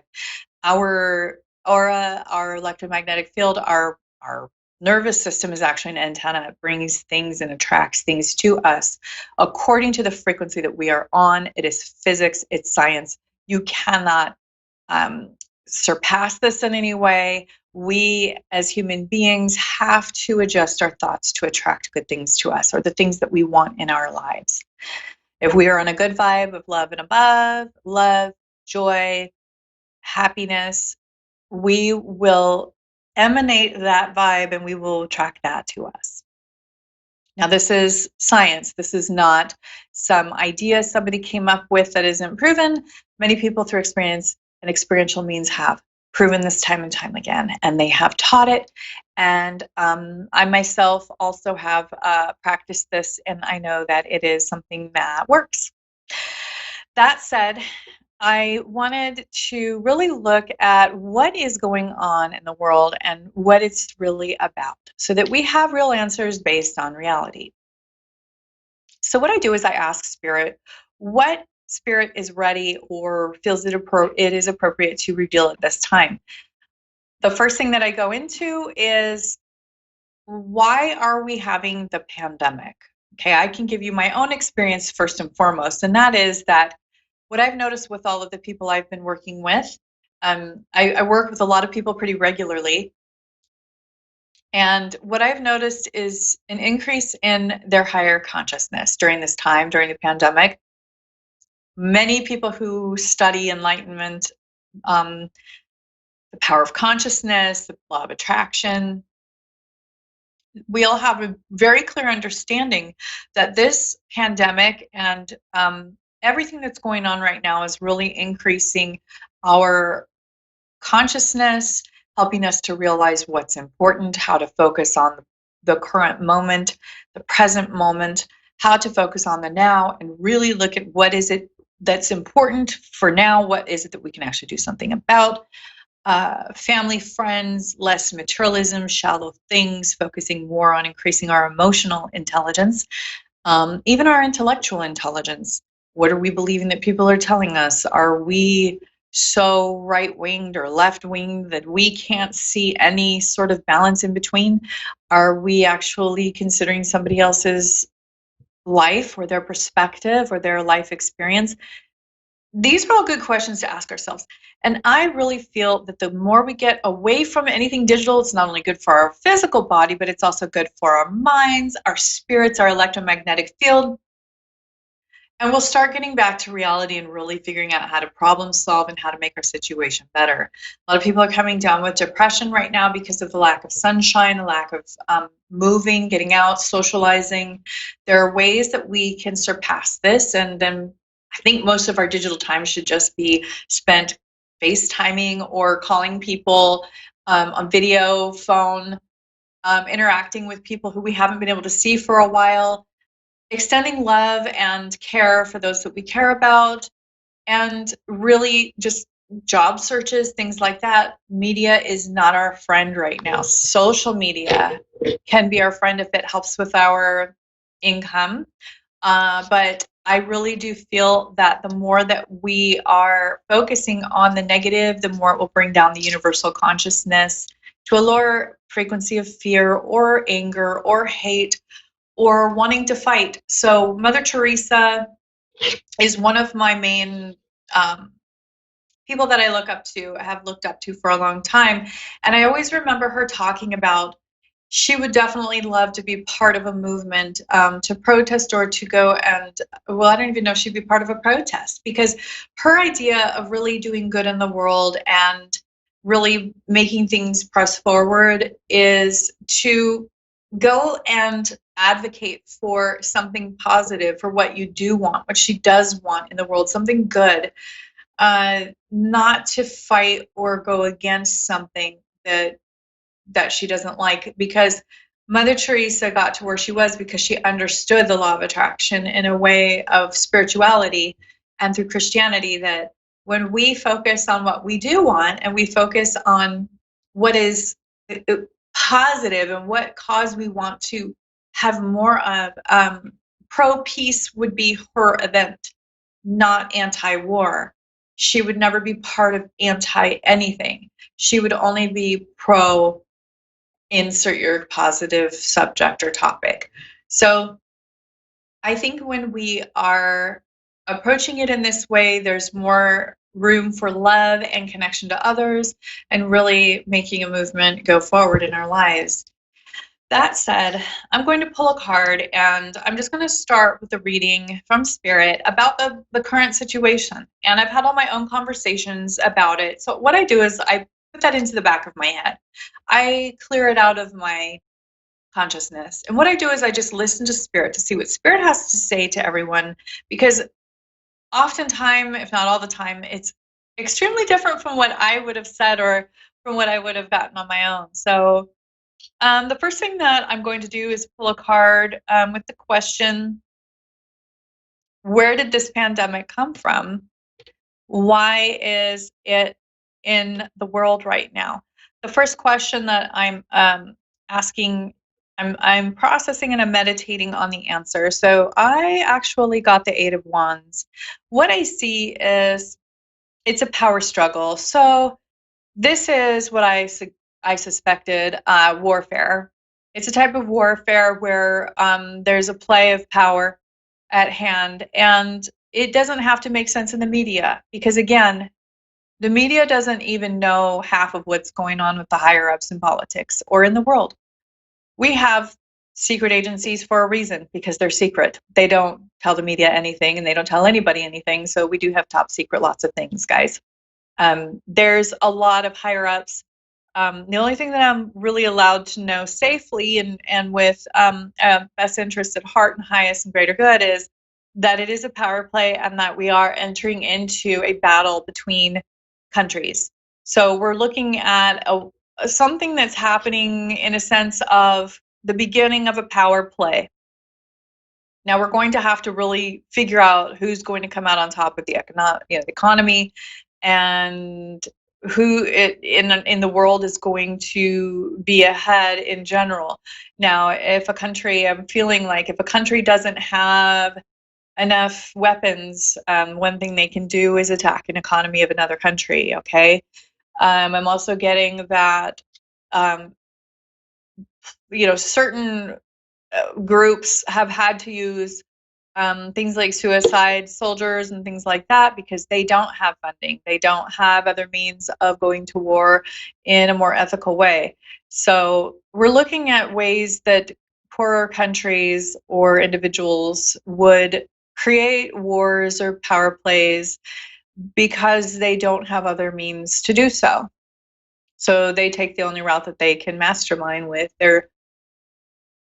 Really, they're geniuses. They're smarter people. They're scientists, and I really feel like the U.S. is really going to be in limbo with the money, and that is going to be an issue. Now, instead of panicking, I say let's look at history. What did our elders do during the Great Depression? What did our elders do during World War II? What did great-grandparents do when they were having a rough time financially, or when they really needed to check their resources and retain them or use them wisely? That's what's coming up from Spirit. Now, if anybody has any other questions about this topic or any other topic, you can always message me. You can get to me, you can contact me by emailing me on my website. You can go through my website, AnnaOlsenIntuitive.com. That's at the bottom of the screen, but it's also Anna, A-N-N-A, Olsen, O-L-S-E-N, Intuitive, INTUITIVE.com. That's ANNA. OlsenIntuitive.com. And you can contact me there. Do not use the chat because I don't check it. You can definitely email me from the contact page there. You can also contact me on Facebook, Anna Olsen Intuitive, and you can ask me any question that you want for me to cover next week on my show. And I will do another reading and I will ask Spirit the questions that you want to ask. So the next question that I have is, what is it that we need to do as a worldwide universal consciousness of people, human beings? What is it that we all need to do right now and focus on to really be the most successful? I want to give my listeners the best tools in their bag to be the most happy, the most successful, and to give you guys insight so that you'll have what you need. And really, I feel like what I got was the High Priestess, and she was inverted. And I will just show you this card. So the High Priestess is inverted, meaning she was upside down. Now, when a card is inverted, that can either mean the opposite of the meaning of the card, or it can mean that the meaning is magnified and pronounced. I'm getting that the meaning of this card is pronounced here, and that we need our balance of logic and emotional to come into play here. Now, that said, I'm going to go into feminine and masculine energy, that men tend to forego the emotional more for many reasons. I'm not going to go into that. And women tend to go into the emotional more and forego the logical. And there are many reasons for that, which I'm not going to go into right now. I'm seeing that if men are thinking more emotional right now, and women are thinking in a more logical sense right now, this will balance things out significantly, and that we'll be able to work together better. I also feel like if you're either gender and you tend to have either masculine or feminine energy that is more pronounced, that you can still follow this model despite what gender you actually are. I'm seeing that even in our without feminine masculine energy, that we also need to balance out our minds. Whereas when you're usually thinking very emotionally, usually feminine energy or women, forgo that emotionality and go into logical thinking. Go into the logic. Logically look at it as if you're looking down at the topic from an aerial view, or as if you're directing a movie and you can see it from far away as if it's going on in front of you. Try your best to take the emotion out of it and become analytical and very logical, because oftentimes with us women, we're wonderful, I know, but we tend to look at things so emotionally that we're very sporadic. We can be a little impulsive about our decision making in our words. Now's the time to take a few steps back and just be very logical and analytical.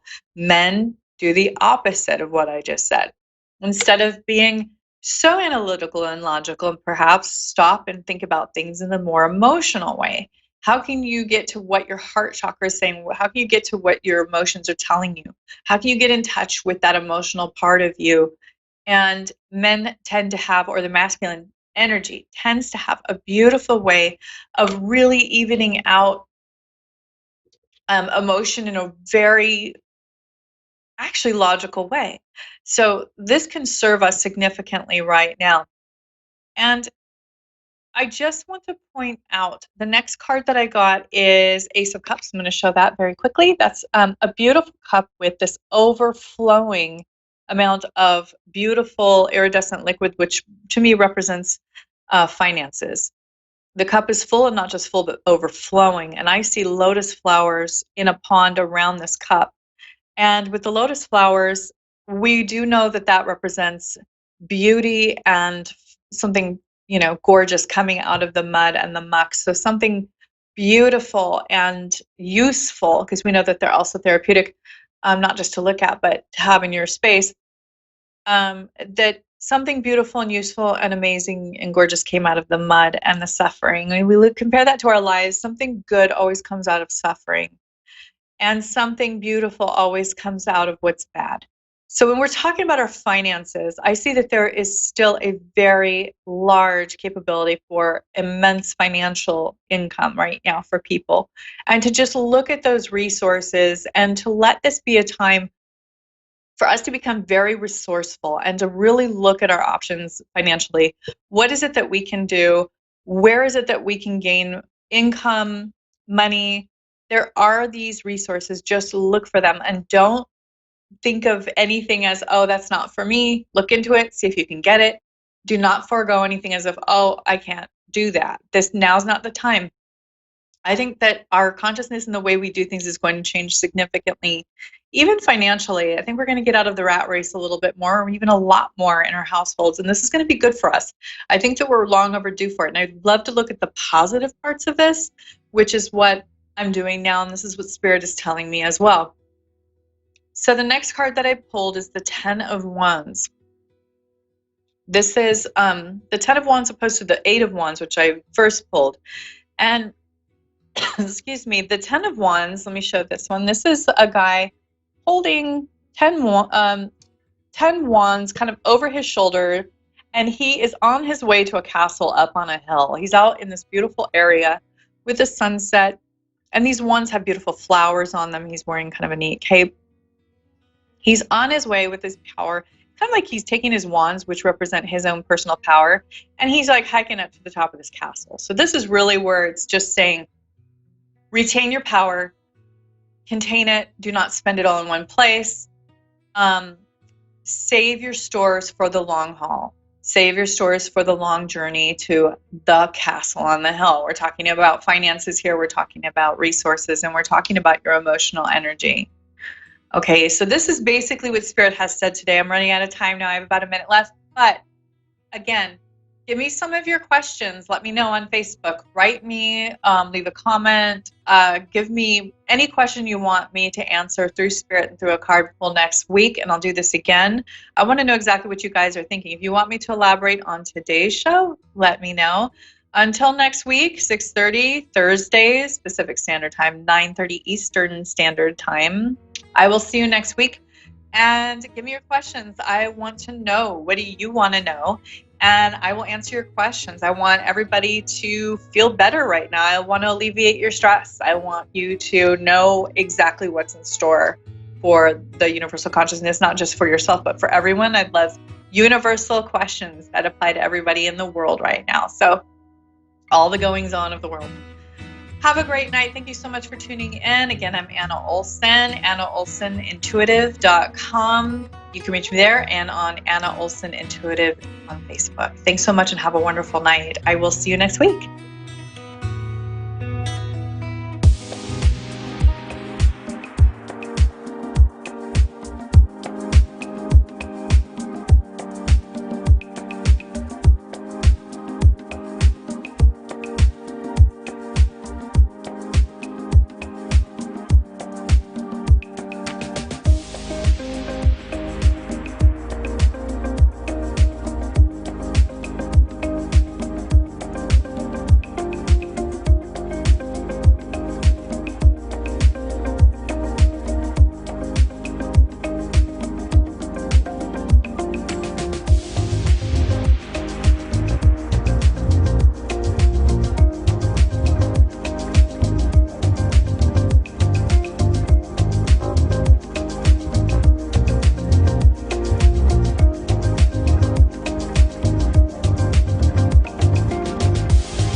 To A1R Psychic Radio, Earth's #1 psychic radio network, and watching Moonstruck TV, enlightening television.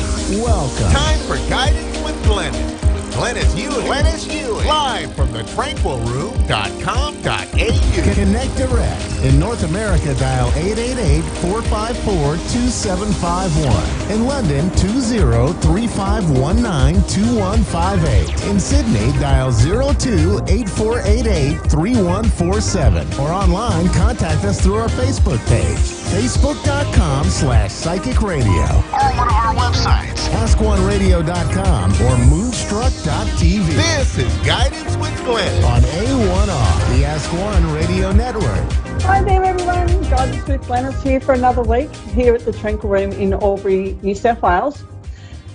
Oh, I'm so excited about today. I know I announced last week that I was going to have the beautiful Bethelaine Haynes joining us again, and we're going to be talking about our clairs. And, you know, like everyone sent me messages saying that they were so excited to see Beth coming on again. So it's my greatest honour and pleasure to welcome the beautiful Beth. So hi, Beth. How are you? I'm excellent. Thank you, Glennis. Thank you so very, very much. It's nice to get such positive feedback. And I love, you know, it's as you would know as well, Glennis, you know, one of the first questions when budding new spiritualists come in, they want to know all about the senses. So it's a wonderful subject. And as our last subject was the chakras, which is there's all the beautiful parts of the toolkit that come with being a practitioner or understanding your spirituality a lot more. Yeah, it's phenomenal. So, Beth, we're going to be talking about our clairs today. Now, so for those that are joining us and are opening up more and more on their awareness, the clairs are the abilities in different modes in which we receive intuitive information, isn't it? Oh, absolutely, Glennis. Yeah, I couldn't have said it better. It is our hearing, our seeing, our knowing, and a combination of all the above. Yeah. I know. I really work with my within my senses. You know, there'll be times when I'm doing a reading, and all of a sudden, you know, I'll just get this massive smell of gum leaves. And I know when I did experience that, it blew me away, because the lady, she just looked at me and she said that was my grandfather, who he was a logging contractor. So she said he always smelt like gum leaves. So for me, my personal clairs that I work with freely, that come in possibly the easiest, is the claircognizance, which I get that clear knowing. The clairvoyance is you know, like the clear seeing, but it's also the clairentience. I feel, you know, it's not just the empathic side of me. I know, for me personally, because I've been doing this for so long now, that when I get absolute tingles down my arm, and specifically my left arm, I know that on a clairentience side, that's telling me that the person that's passed over has died from a stroke. And, you know, I just know, you know, I get to feel the different feelings within myself and know that it's not the empathic side of me. You know, so they're the three that really possibly work most for me. Is there a clair that you resonate with more than the others? Clair visual. Well, I'm blessed to have all of the senses, Glennis, and I love that, you know, you've been able to identify that when this sensation comes in the left side of your body and sort of tingles, that it's the person on the other side that's communicating with you really beautifully. And the smell, I don't get, smells are, I get so excited when I get smells, because I don't get smells very often, but I get clear visual. I see spirit really, or deceased loved ones really clearly. They touch me as well, which is really, the first time that happened, I went, oh, who's tapping? But they're clear visual. I work with all the senses, and I just trust what comes through. And I think that's the biggest thing, is trusting what you're feeling, what you're hearing, what you know, what you're seeing, and developing trust in your natural abilities as a spiritual person, as a guide, as a mentor, and a person who is communicating with deceased loved ones if you're doing mediumship, because the person sitting in front of you, you know, they're vulnerable, they're most really brokenhearted, you know, they need to know that their loved one on the other side is safe, is well, is okay. So we are the deliverers of a lot of just comfort. We comfort people that are in pain through our ability with our senses, our clear senses. That's huge. Yeah, absolutely. And it's so good when you can, you know, as I said, I know that when my left arm gets all those tingling feelings, that I know that I've connected with spirit, and that's how they've passed over. And just to be able to give that confirmation to the person that you're reading for, you know, and it actually, and then once the messages start coming in, it can give them so much closure that they're able to move forward, or it's that comfort that they know that, you know, they've got spirit around them and, you know, they're supported. It's such an honour to do what we do. You know, it's not something that I take lighthearted, but it's, admittingly, it did take me a little while to work out what my best clair was, you know. But yeah, the clairvoyance is a huge one for me, and the claircognizance, the seeing and the knowing. You know, it's just like, I know when I'm doing a reading, I quite often look over people, and my eyes are always darting backwards and forwards, and it's like I've got this movie in front of me, and I'm just seeing what's going on. You know, for me, that's how I know on what's happening. You know, it's great. It's really different, because every person that comes and sees you, Glenys, brings out another aspect of your ability, but also it depends on the person. You know, you'll get people that just whoosh straight in and sit on the chair if there's a spare chair there, you know. It can be quite amusing, and because, you know, our deceased loved ones have got a sense of humour. And also I get a lot of heat in my throat chakra when the person who is sitting, or I'm talking, or I'm doing Zoom, because, you know, as you know, we work all around the world, not just in our offices. But when the person that is sitting in front of me is stuck on a mistruth about the person who is deceased, my throat chakra nearly shuts down. It just gets, my whole throat gets really hot, and I go, okay, we really need to explore this. And I, you know, and then you'll wait for messages from the person on the other side if they want to speak. So that's clairsentient as well, you know, claircognizance, because it's the knowing and the feeling. But my greatest, now that you've put the question to me and I've had a few minutes to think about it, is clairaudient, because I'm a channel. So I have conversations with people.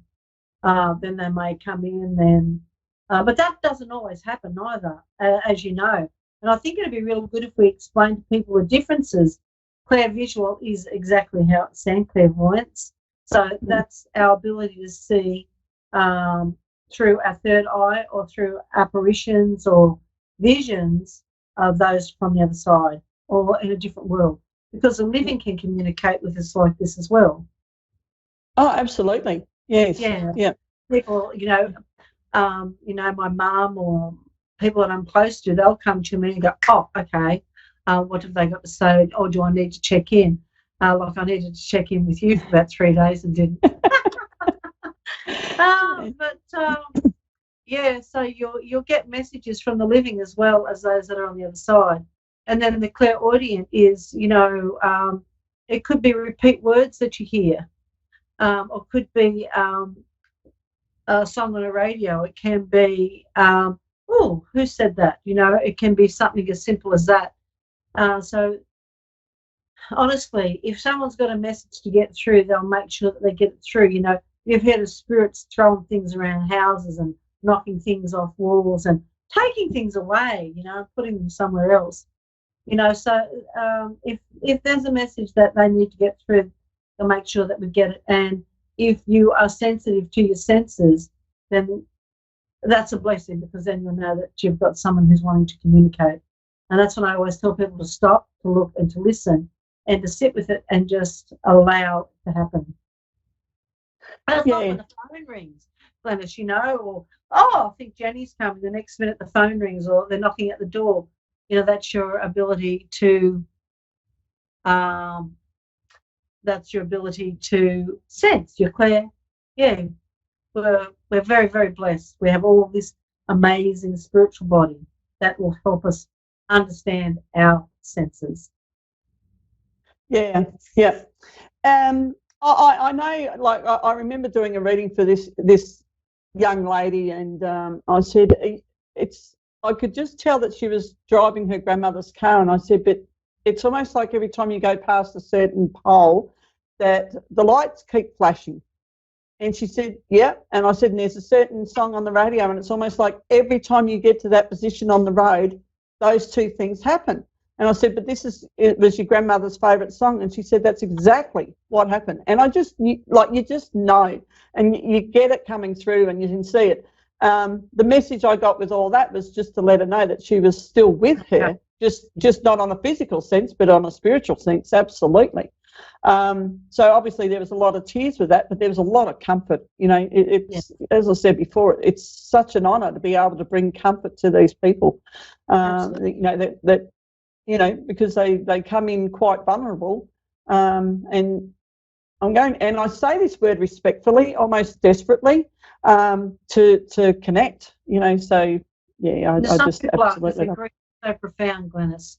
Their grief is so profound, and that's where trusting the messages that we get for them is a privilege and something that we need to take comfort in, that we are of great comfort to those that are still here after a loved one has passed, and trusting the clairsentience and the clairaudience and the clairvisual and the claircognizance messages that we receive enables them to, one, feel supported and loved, but able to move on with their grief.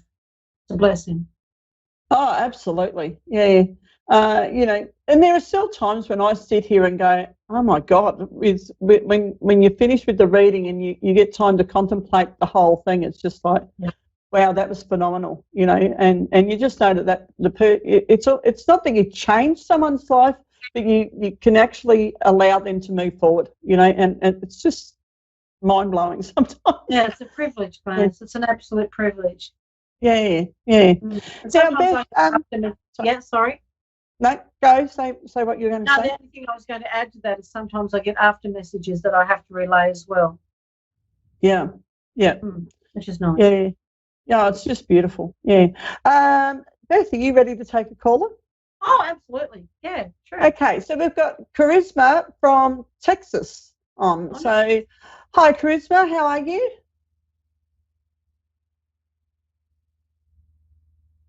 Okay. No. I just say Dave will bring her back, so we'll continue chatting away.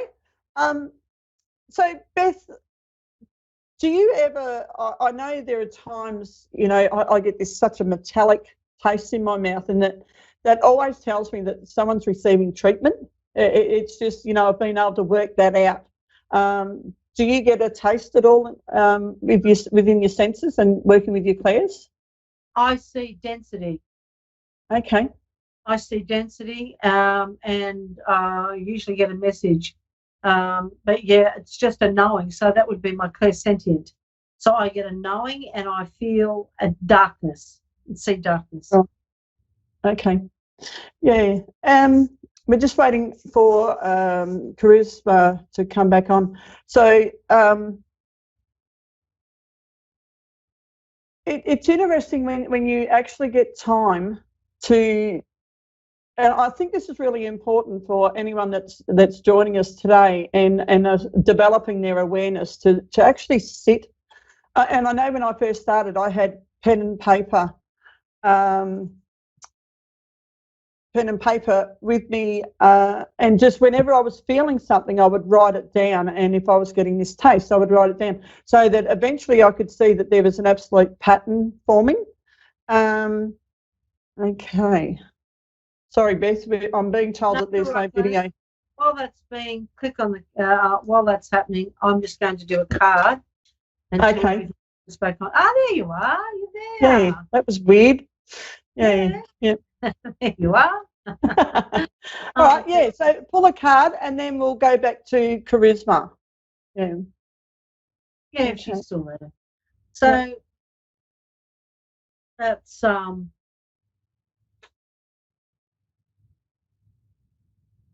soul song. You know, soul song. Yeah, I think that's a really nice explanation of how I feel about doing the work that I do. Glennis, is that it makes my soul sing.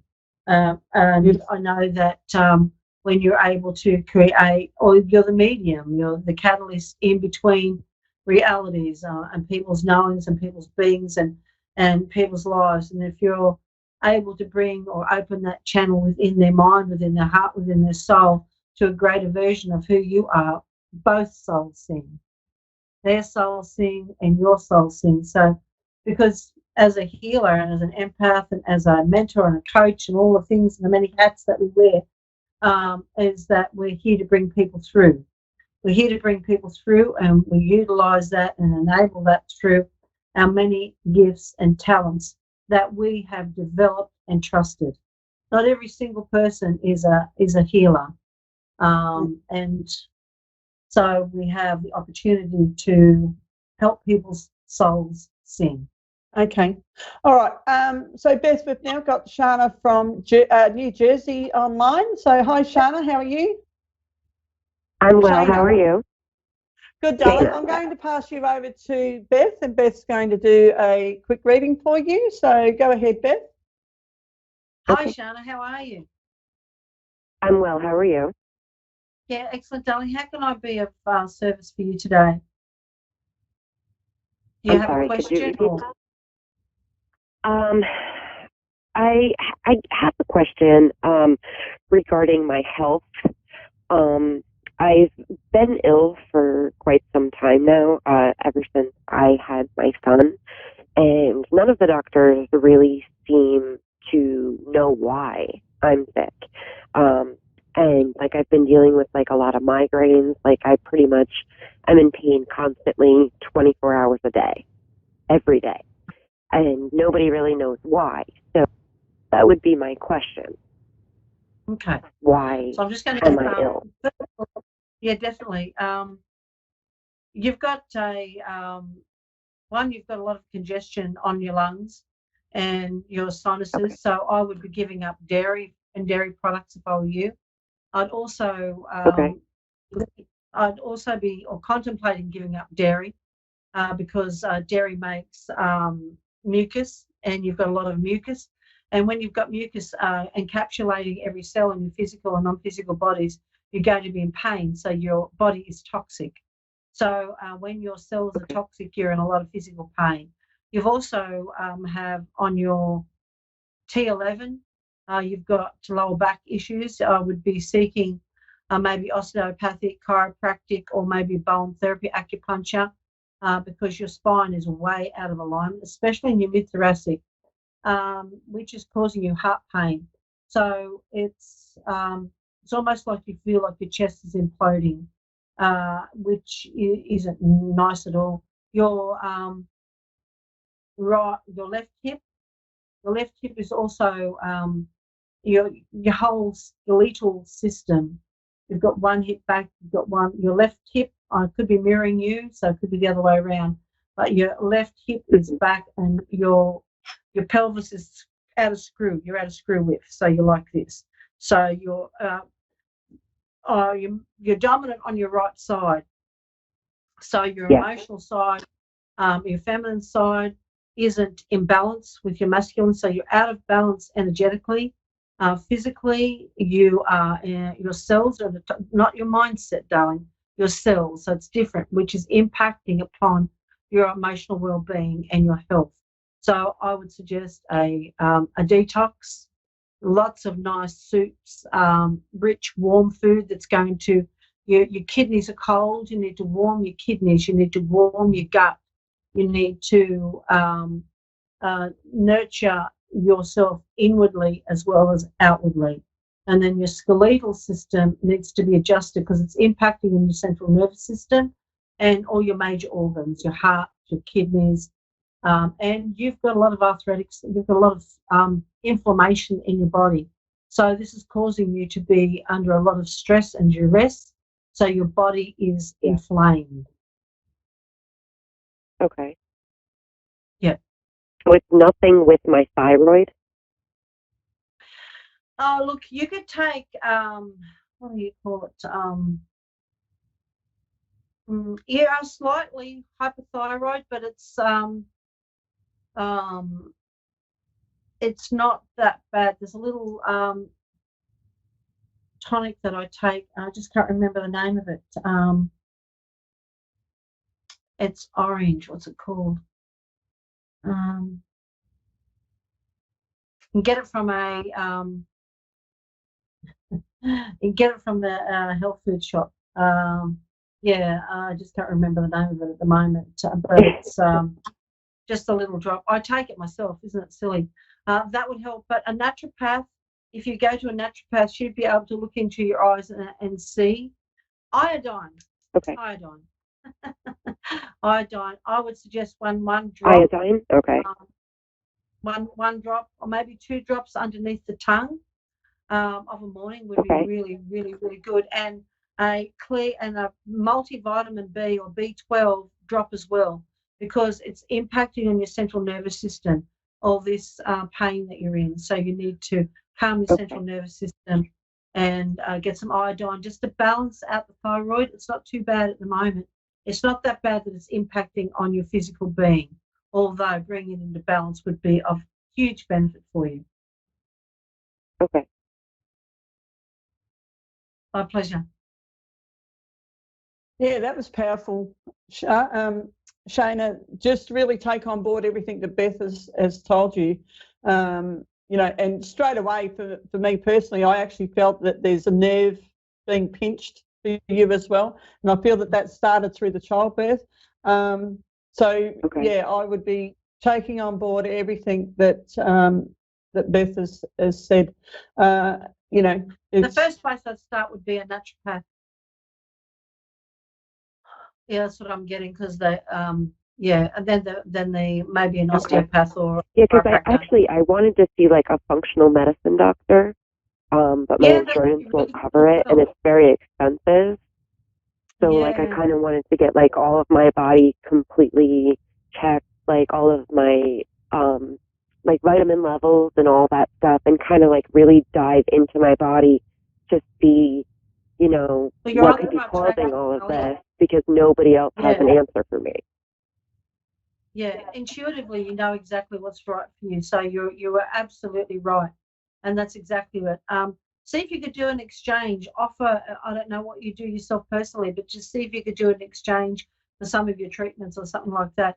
Always negotiate with your gifts as well, because you're a beautiful lady. Oh, thank you. My pleasure. Lovely to meet you. I'm down here in Australia, Gold Thank Coast. you as well. It's lovely to speak with you.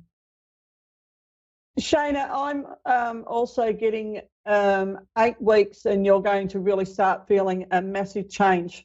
I've got a lightness coming towards you.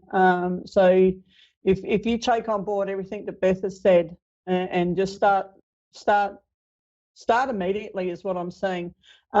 Believe me, within 8 weeks, you're going to really start feeling a massive difference within yourself. So sensational. Okay. Yeah, really good things are coming, darling. They really are. But you are definitely on the right track. And believe me, you're going to be sitting back and thinking about this call and being so grateful in not the too far distant future. Yeah, it's really, really beautiful. Good things are coming, darling. Thank you very much. Our pleasure, darling. Absolute pleasure. You, I dare say it's nearly the middle of the night for you over there, so have a great night. And thank you for the honour of allowing Beth and I to be with you today. We appreciate that. Yeah, thank you. So, Beth, is there anything else you'd like to share in regards to the Clares, or is there any message that you're getting? I think that I think the message for all of us, Glenys, is to do what makes your soul sing. Tap into your divine being. Trust the messages, the visions, the feelings, the knowings that you get, and step into all that you are. and allow your soul to sing. Okay. All right, Beth, it's time to head off again. So thank you for joining us today. I am so blessed to have you in my corner. And so everyone, from my heart to your heart, be kind to you. Have a fabulous weekend coming up. And I will be talking to you all very soon.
listening to A1R Psychic Radio, Earth's #1 psychic radio network, and watching Moonstruck TV, enlightening television. Welcome. Time for your time to shine with Julie Yeager-Walker. Live from Wings of Souls with Julie.com. Connect direct. In North America, dial 888-454-2751. In London, 20-3519-2158. In Sydney, dial 02-8488-3147. Or online, contact us through our Facebook page, facebook.com/psychicradio. Psychic Radio. Or one of our websites, askoneradio.com or moonstruck.tv. This is your time to shine on A1R, the Ask One Radio Network. Good evening, everyone, and welcome to Your Time to Shine, a radio show designed to help you explore your own divine gifts. How are you all doing this evening? I have been feeling this full moon eclipse coming on since last weekend, and I have been clearing and changing, and boy, it's been bringing up a lot of things for me to clear and to release. So how are you all feeling with this going on? This is the third one within just a couple of months. We are in the last of the what they call eclipse season. So I thought tonight it was just so amazing looking at Saturday being the full moon and eclipse and the juxtaposition of celebrating Independence Day in America, America's birthday. And I was listening to a podcast on YouTube from Deborah Silverman, Astrology. And if you don't know Deborah Silverman, you must check her out. She is funny and witty, and she knows her stuff with astrology. But she was talking about setting the intention with America. And I thought it was so profound. So I wanted to go a little bit into eclipses and why they are so important in our times right now. So eclipses are the gateways to heightened energies. And many of you, especially you that are empaths, have already been feeling this. The heightened energies, it heightens everything, all of our emotions, from anger and sadness to love and everything in between. And a lot of times these eclipses are, brought into this whole realm so that we can cut and release what no longer served us. It brings everything bubbling to the surface, right? So if you've had a lot of family issues going on, if there's been a lot going on with maybe your job, within your relationships with people, this is all part of it. It's that heightened energy that's asking us to take a look at what no longer serves us so that we can release that energy for something else to come in, something else that's better that will, help us in our progress and in our life and on our path. So you have to stop and ask yourself, what are the changes that you need to make? What is being brought up into your awareness right now that needs to change? And then be willing to let that go and be willing to set an intention to fill something back in. Because once you have released something, you must fill it back in with something else, with unconditional love, with an intention. Because if you don't do it, something will show up and fill that space. And it may not be something that you necessarily want in your life. So bringing intentions are really important. This eclipse is all about being open-minded, flexible, so that it can take us into the next stage of change and what is going on in our lives. Okay? So bringing this all back, it's so amazing that this happens to be on the 4th of July of Independence Day, the day that America celebrates her birthday. And I say her, I always refer to America in the female sense. So, what a powerful thing. There's so many people out there who are asking, wow, there's so much upheaval and chaos in the world, what is it that I can do to help with that, right? So here is something really fantastic to do. On Saturday, or Friday night actually, as you are setting your intentions for yourself, setting the intention for what you want your life to look like for the next at least 3 months. That can be anything from your job to your work to your family to relationships with people. What does that all look like? Set those intentions right now. And as you're doing that, set an intention for America, not in the sense of government or anything like that, but as America, as the land, as everything magnificent that we remember America to be, and what our founding fathers saw when they first stepped foot on the soil. Say an intention for humanity, right? Say an intention that says, may there be love and joy and health and well-being for all of humanity, for America, for the world, actually, to bring us all together so that we may prosper and grow and be healthy as one. And with that, if you can imagine that if every single person in the world set an intention similar to that on Friday, imagine how it could change the world. It could change the vibration. It could change the awareness of reality. If we could all do that, it's such a beautiful thing, such a beautiful thing. So if you're looking for a way to help out, send that positive energy, set that intention for humanity, for the world, and for America, and celebrate her in the best way that you possibly can. So I hope that helps.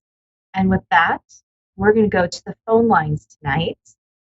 We have Belinda in Queensland, Australia. Good evening, Belinda. Hello. Welcome to Your Time to Shine. Hello. Hello. Hi. What yeah. can we do for you tonight? I guess I'm struggling and feeling quite alone, and not sure really what friends around me to trust. And I think I'm running around in circles, making not the best decisions at the moment. Yeah, I just want to know if things are going to improve. Okay. Let me take just a moment here and tune into your loved ones, and let me see what they have to say, and I will be right back with you, okay? Thank you.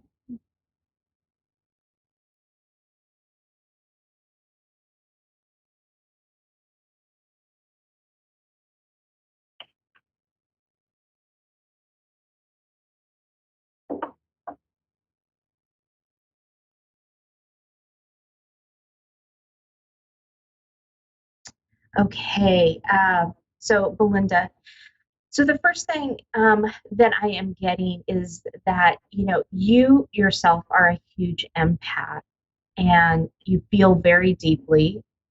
You feel for the world, you feel for what's going on, and that's coming into everything that you do, which, not unlike anybody else in the world right now that's kind of feeling all of this, but it's really taking an effect on you. Yeah. They're showing me that it is really starting to affect everything that you do each and every day. You're a very positive person. You're very outgoing and very loving and kind, and that shows up in every aspect of your life. And when you're feeling the weight of the world on your shoulders, it's really hard for you to be in that space that you so like to be in, right? And so it's throwing you off. It's throwing you off course a bit, and you're not really sure what to do with that, right? Yeah. Yeah. So a couple of things here that you can do is to make sure that you are taking some time for you. And when I say that, I mean take a step back a little bit from everything that's going on in the world. Take a step back if you can, and then just get some silence. Let your mind be quieted for even if it's 5 minutes. Okay? Yeah. And a good way to do this is just to put your hands on your heart and close your eyes. Yeah. And breathe and concentrate only on your breathing. Okay? What that does is it brings everything into awareness to our heart chakra and to our heart, and it slows everything down for us. It gives us a chance to be in presence and to breathe. Okay? Yeah. Okay. This is going to be really, really helpful for you to do this. Even if you can just do it, a couple times a day. Yeah. Just to bring that presence back into your life, because that's really what is making you spin out of control, is that you're not being present in the present moment. And I'll tell you, it's really hard right now with what we are all dealing with, right? And what the world is dealing with. But you have to remember that you can't take it all on, because it's not for you to take on and try to fix as much as you want to try to fix it. Yeah. So if you can remember that piece of it, you can send love and light to the world and to all of those who may be having a hard time or suffering. But then you need to be bringing that back to yourself, back into your awareness, because that's going to help you stop spinning, so to speak. Yeah, I feel I am, and I'm making choices that probably aren't that good at the moment. Yeah. Well, and here again, we're coming up on an eclipse, right? So there's a lot of things coming up for people that need to be released, that need to be healed, and these things are coming up for you too.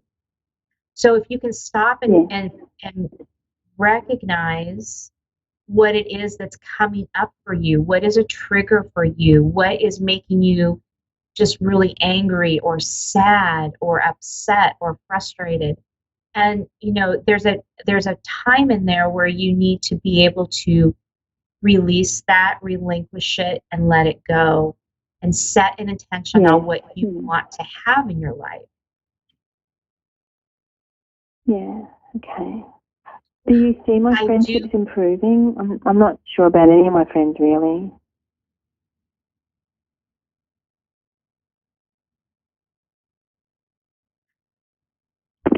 So what they're showing me on the friendship aspect of it, again, some things are coming up for people to heal around friendships, around relationships.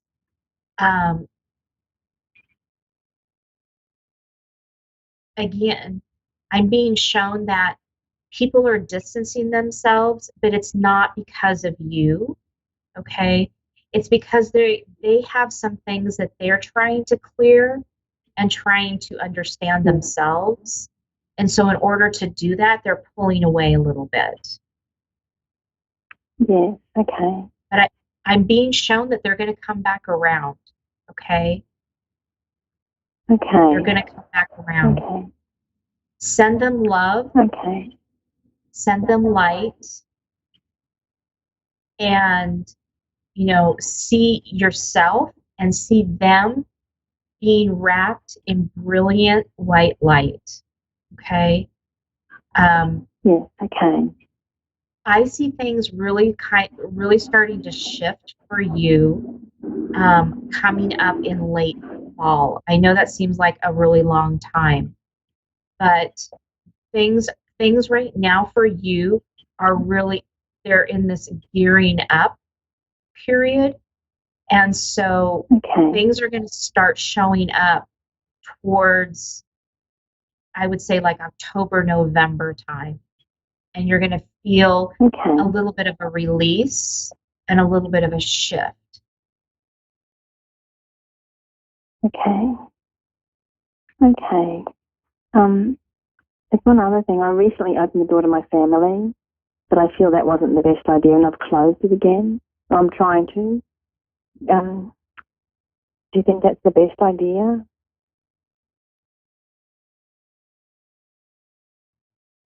Hang on just a moment.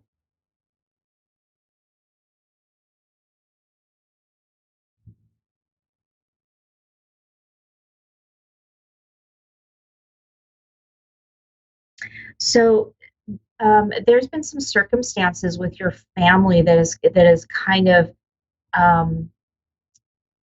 that has caused a little bit of a rift, a little bit of a separation, so to speak. I'm being shown that, again, this is all stuff that's coming up with this eclipse, okay? So if you can just give it a little bit of time and give it a little bit of time to level out, it's all going to come back. But right now, there are some big energies at play, and you're not immune from it. There's big energies like this coming up in other people's lives as well. It's part of the collective, where people are reevaluating themselves. They're evaluating their families. They're evaluating their situations.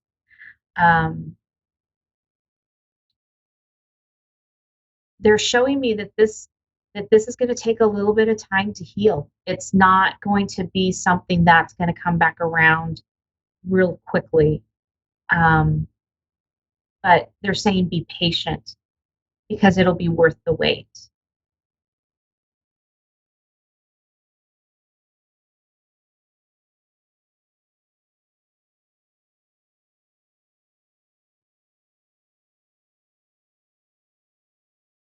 Belinda, are you still with us?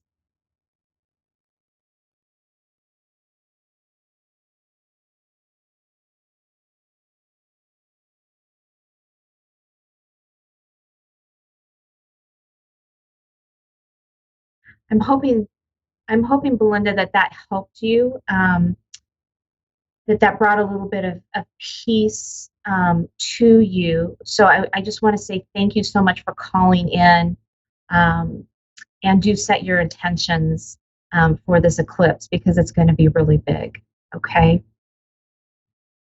So next we have Marilyn in Niagara Falls, New York. Good evening, Marilyn, and welcome to Your Time to Shine. Good evening. Hi.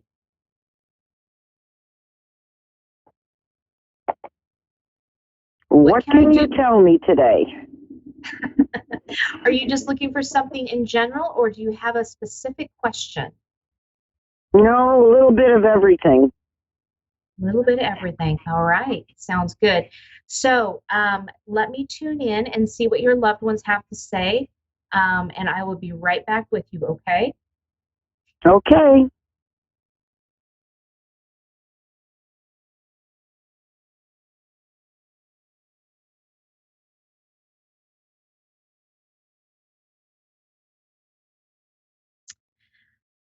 Wow, Marilyn, so I just have to say, you have some fantastic energy.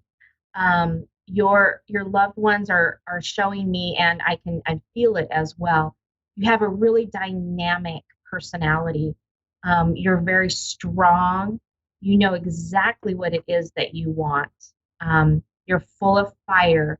You're full of life, and it comes through so much on every level. You have a way with people that is just absolutely magnificent. People are attracted to you, and it's your energy. It is your being, your essence, and you are here to really help people, but help them in different ways. You don't see yourself as a person to help others, but I'm here to tell you that by you being who you are, being the person that you are, that dynamic personality, you can show people different sides. You're very good at showing, being the mediator, so to speak, of different ways of doing things, of showing them, well, look at this option. Well, then there's this option. And if you go with this option, this could be a really magnificent outcome. You're a person who is kind of that person of a shoulder to cry on. Not necessarily that anybody has cried on your shoulder, but they feel very supported by you. They feel like you really do care. At your core, you really care. And so by doing this, you're healing. You're bringing love into the world. And it's such a beautiful, beautiful thing. Your team is saying, continue on with this. Keep pushing forward with this. You don't even realize what you have, the potential that you have here, and how many lives you are really touching. It's a really beautiful, beautiful thing. Well, thank you. You have really been doing your part to help the world, to heal the world, and do whatever it is that you can do. Are you doing a lot of donating your time? I'm seeing giving back. Yeah, I've recently done that. Yes. Okay. Come in. So, yeah, go ahead. No, go ahead. Yeah, I see. That's just that part, that giving part of you, and what it's doing is as you are giving back, you are also receiving. You have a little bit of a hard time receiving from others, and so you are very much a giver. So you have to be able to receive yourself as well, whether that be through someone helping you get through a tough time, someone giving you a compliment, whether it's a monetary value.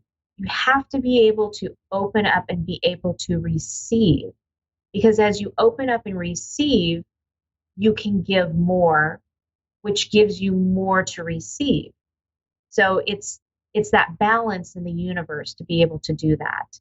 So they're saying that, work on that really, really, because receiving is really hard, especially for those who give a lot. So it is a very much. Yes, it is. Yes, it's very much a practice thing. And so they're encouraging you to continue to do this, because as you do this, it just opens up more and more for you.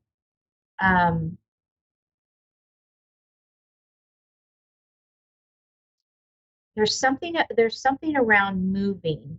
Are you physically moving? Are you physically moving to a new location? Thinking about it. Okay. I see you moving. I see you changing.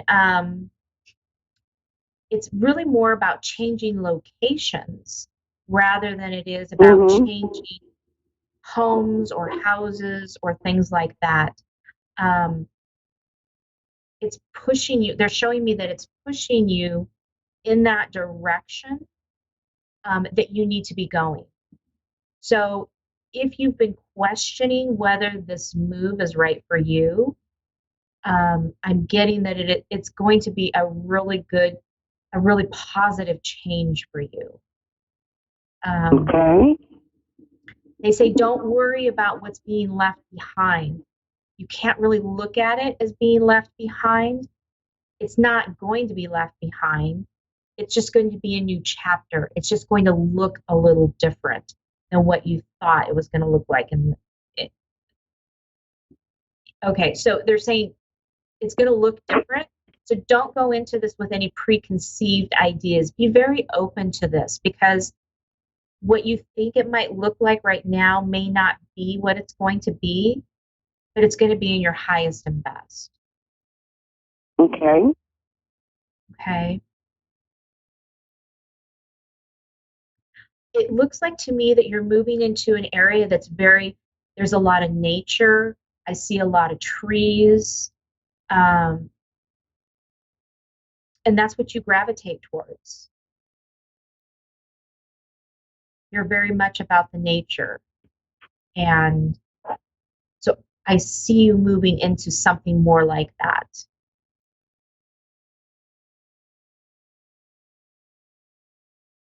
It's going to give you that boost, that little bit of elbow room, so to speak, air to breathe, they're saying. Are you moving upstate? I was considering leaving the state. Leaving the state, okay. They keep showing me upper state.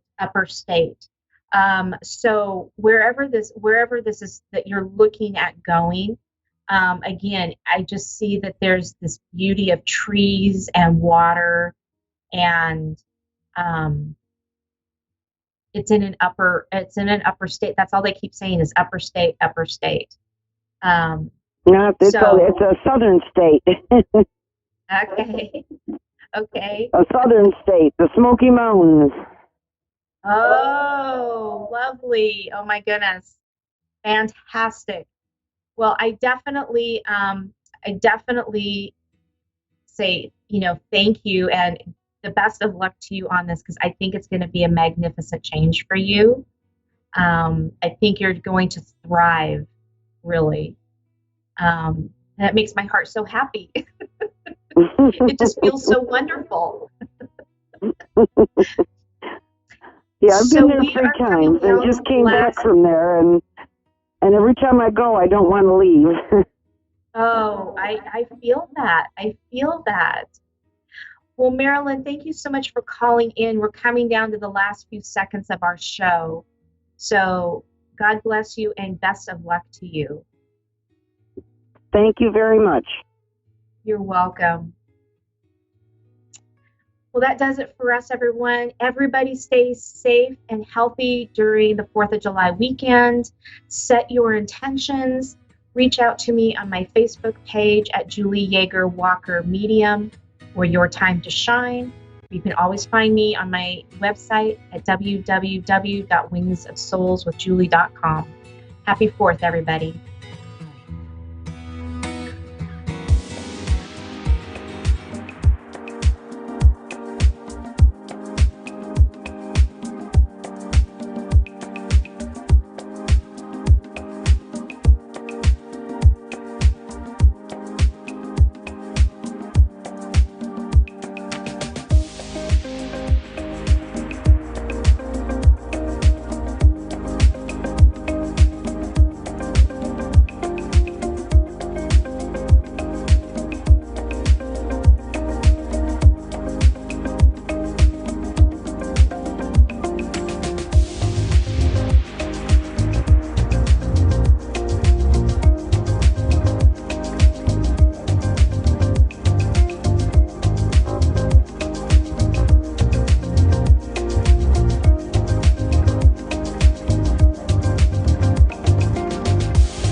Psychic Radio, Earth's #1 psychic radio network, and watching Moonstruck TV, enlightening television.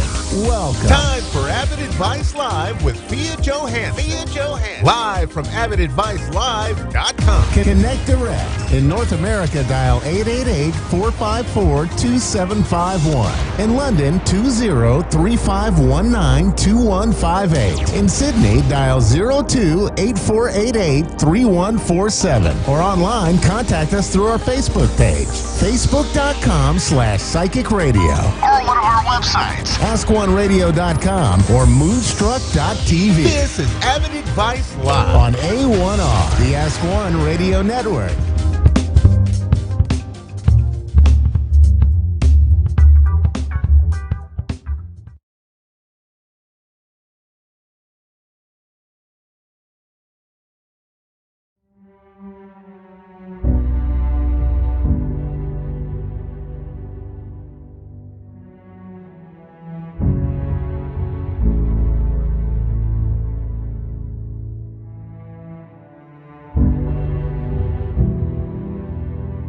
Thank you.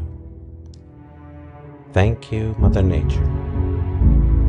Thank you for all the gifts and all the blessings. We hear you loud and clear. We hear your aching heart. And we hear your call for renewal. Thank you, coronavirus. Thanks for the opportunities. Thanks for the opportunity of a lifetime to gain an unparalleled enlightenment. I thank the universe for the opportunities it is providing us now. The opportunity to slow down and reflect on our lives. The opportunity to rethink our being and the purpose of our lives. The opportunity to spend time with those around us and our loved ones. The opportunity to better get to know my partner, my kids, the love of my life, my parents, and all. The opportunity to re-evaluate our lives and our life directions as well as our purposes. The opportunity to refocus, re-energize, reorganize, rebuild ourselves. The opportunities to get out of our busy and self-focused lives and pay attention to the world around us. The opportunity to value our friends and social interactions. The opportunity to have access to product and services when we want them. The opportunity to recognize and appreciate every little things in our life that we did not even see before. The opportunity that we love another. The opportunity to see that even the pretty faces on TV are nothing but an image. The opportunity to realize that my worth is not my status. The opportunity to understand that we all need one another. The opportunity to believe in ourselves and believe in our power and believe in God. Thank you, COVID-19. Thank you, coronavirus. Thank you for value our friends and our social interactions. For the opportunity to have access to products and services when we want them. The opportunities to recognize and appreciate every little things in our life that we did not even see it before. Thank you, coronavirus. Thank you. Thank you and thank you.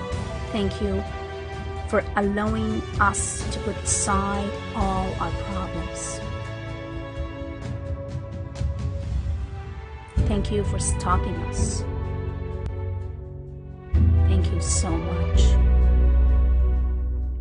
Thank you for making us appreciate the luxury we lived in. The abundance of products, freedom, health, wealth, love, and anything we wanted.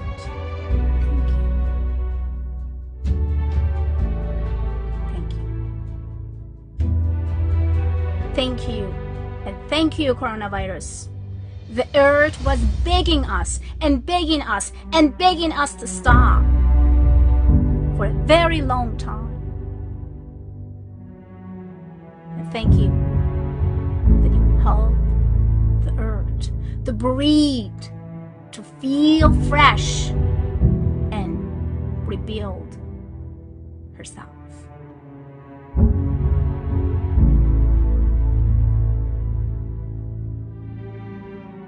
This virus is with us, is an inside of our brain, our mind, our body, our soul. This virus came to us to show us how little and how tiny we are. This virus shows us the opportunity to see that the king of all beings is vulnerable to a tiny virus. This virus came to our life to show us that we are nothing than just soul. And this virus came to our life to show us to be kind and lovable, to send positive energies and love to others. Thank you, coronavirus. I thank the Mother Earth for providing us with an opportunity to listen to it again. I thank for the second chance for renewal and refreshment and replenishment.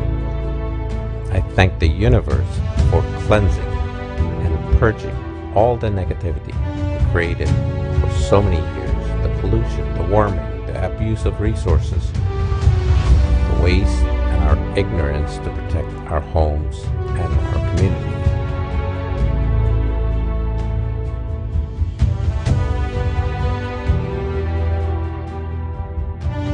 The nature is acting and reacting to our misguided ways. Isn't it time for us perhaps take a page from the lesson to recognize what's around us? Thank for the blessings that are coming our ways each and every day. I trust the universe to guide me, protect me, and direct me to being better than the day before. I thank all the gifts that I receive each and every day in my life.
There is somebody's mom here.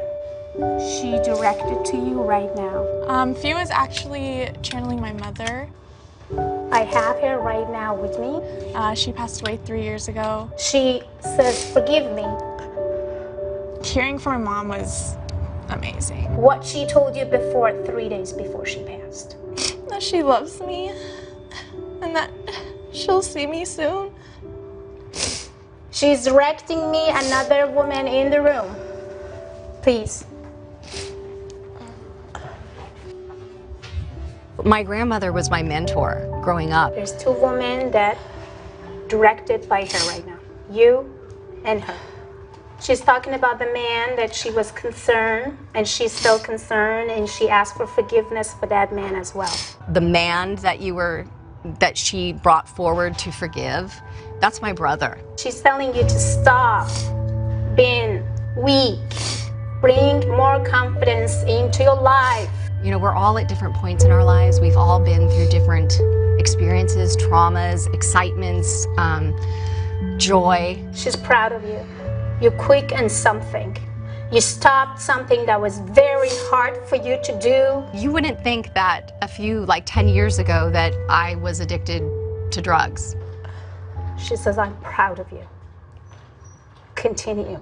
I never stopped asking the universe to show me the way. She's talking about your pain. Let it go. I don't have to have that story anymore. I don't have to hold on to the story of my pain, of my past, of my trauma.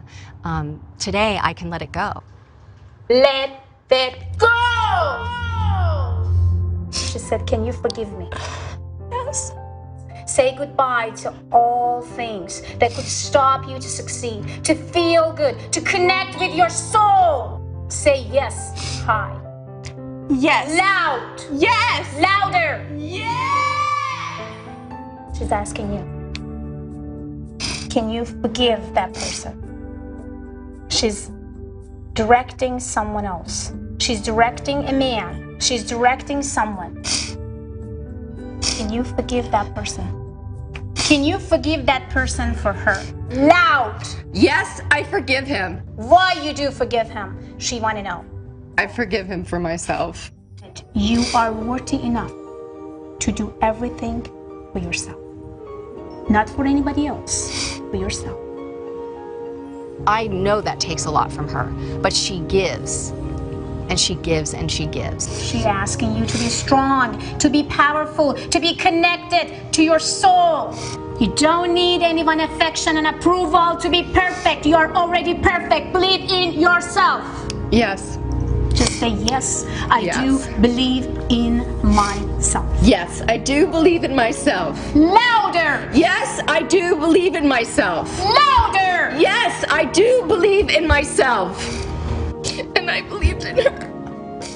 We're all from Brooklyn, New York, so there was a very Jewish Italian community there where people's homes were open and they would intermingle and share their faiths, share their food. She's talking about backyard. She's talking about the trees. She's talking about dishes. She's talking about the chicken. She's talking about the chair. She's talking about everything. Please direct her what she's trying to say.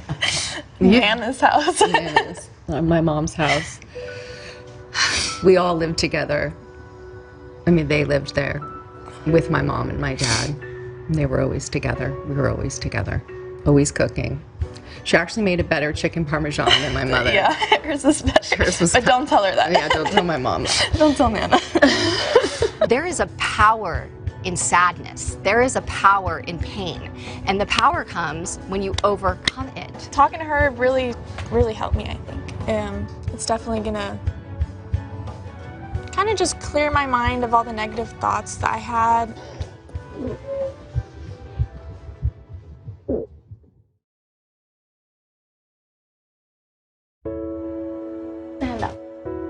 My father, Congressman Ron Dellums, who passed away a year and a half ago, visited FIA. Today was a day to remember Ron Dellums, who in 1970 brought to Congress an anti-war and anti-apartheid stance that was branded as radical and dangerous. Oh my God. He's asking, do you remember my hand? Oh, yeah. Do you remember what I told you? Yeah. Do you remember why I told you? Yeah. Dellums' youngest daughter, Piper, is proud that her father became an early voice against oppression in South Africa, applying pressure that would one day bring an end to apartheid. You said, take my legacy, take my mantle. You're the smartest person I know. Go into the world and heal the land and do it in your way. You know, Ron never gave up. He never became bitter. He loved people. This is not my hand, this is your dad. He wanted you to tell again, louder, louder and clear, what he told you. I'm passing you my mantle, I'm passing you my anointing, and passing it to you. You're the smartest one that I know. Run. There's so much work to be done. Run, run, run and heal the world and don't stop. Do it in your way. Run, baby girl. Do it in your way. So she spoke into me like a sister, but also like an angel. He said, I saw you when you cried in front of that candle. Why did you cry? She's given me the faith and trust and support that was being given me by my dad before he left. So she's done this beautiful transition of allowing me not to feel the void of his leaving. I don't know where to go when I'm not speaking with you, or I just don't know how to feel safe in the world without you in it. In the area where I don't have a female in my life because I don't have a relationship with my mother and I don't have a sister. She has stepped in with the feminine to remind me that I am also loved and purposeful and beautiful and worthy, that I'm valuable. It's not just me that tried to basically sending her messages and changing her. So she changed me in so many ways as well. So our silly song goes this way. We are the key to do more than just let it be. The key to our destiny is in the hands of our humanity. His love is more than a philosophy. 'Cause we are the key. We are the key. We are the but key. diamonds key.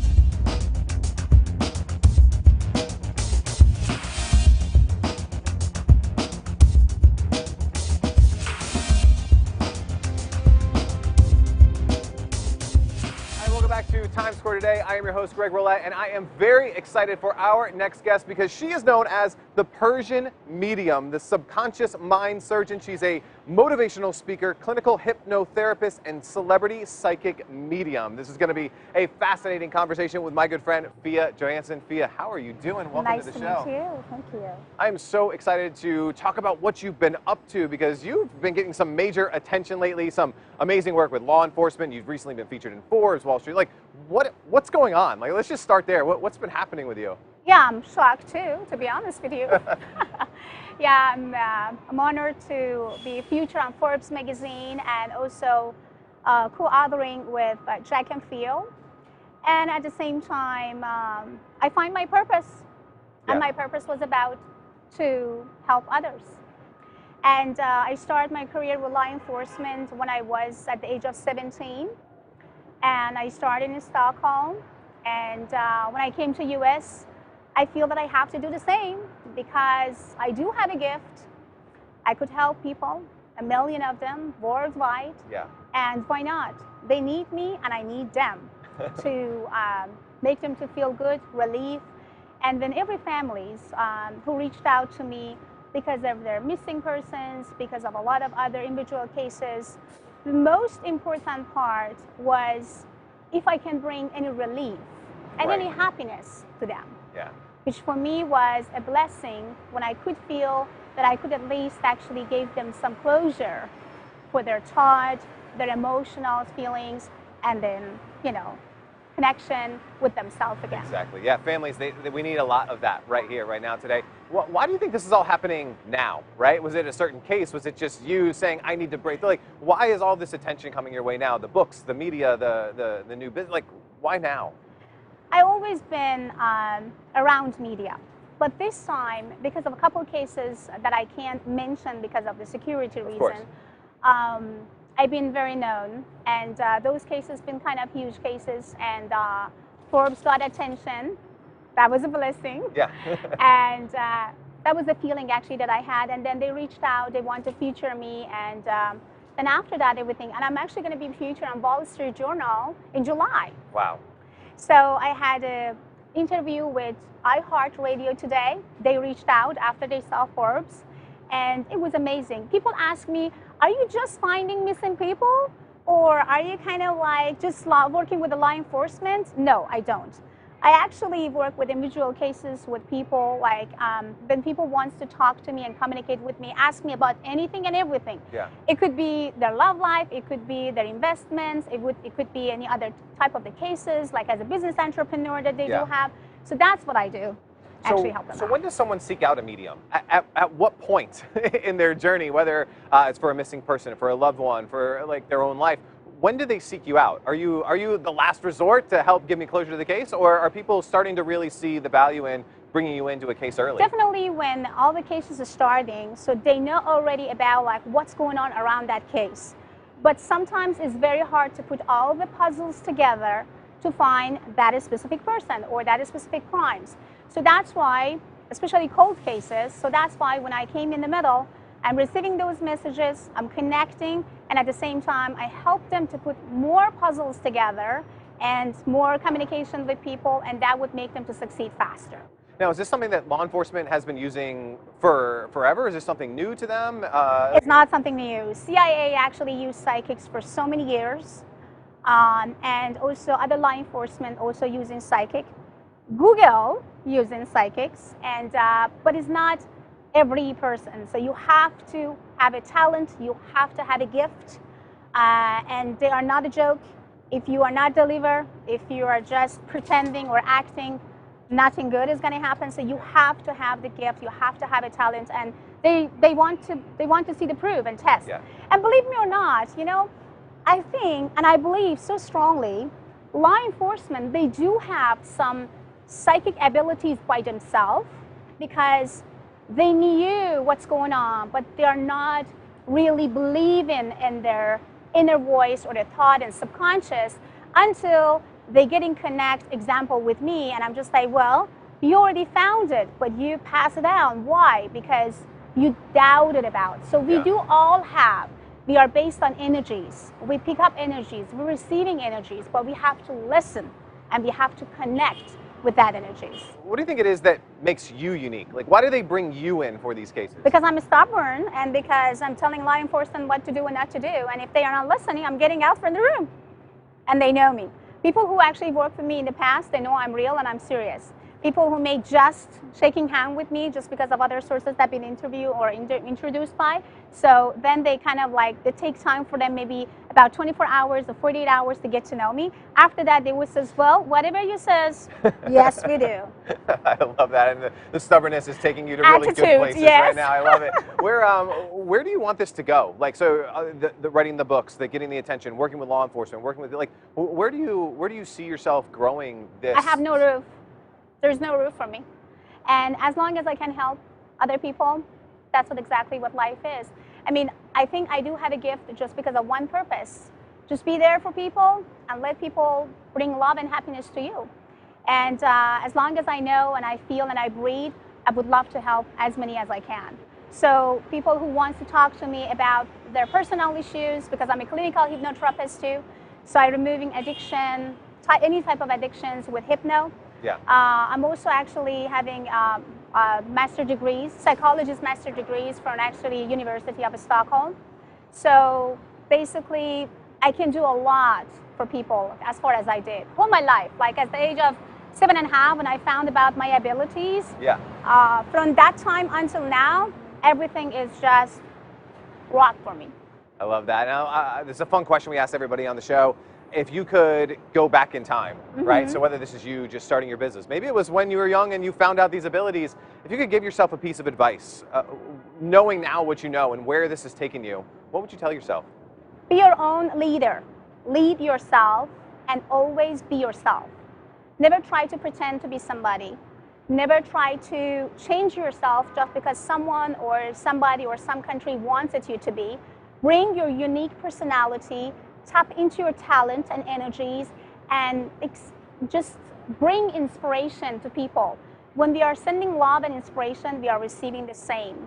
Yeah. So just be yourself, be happy, and be thankful.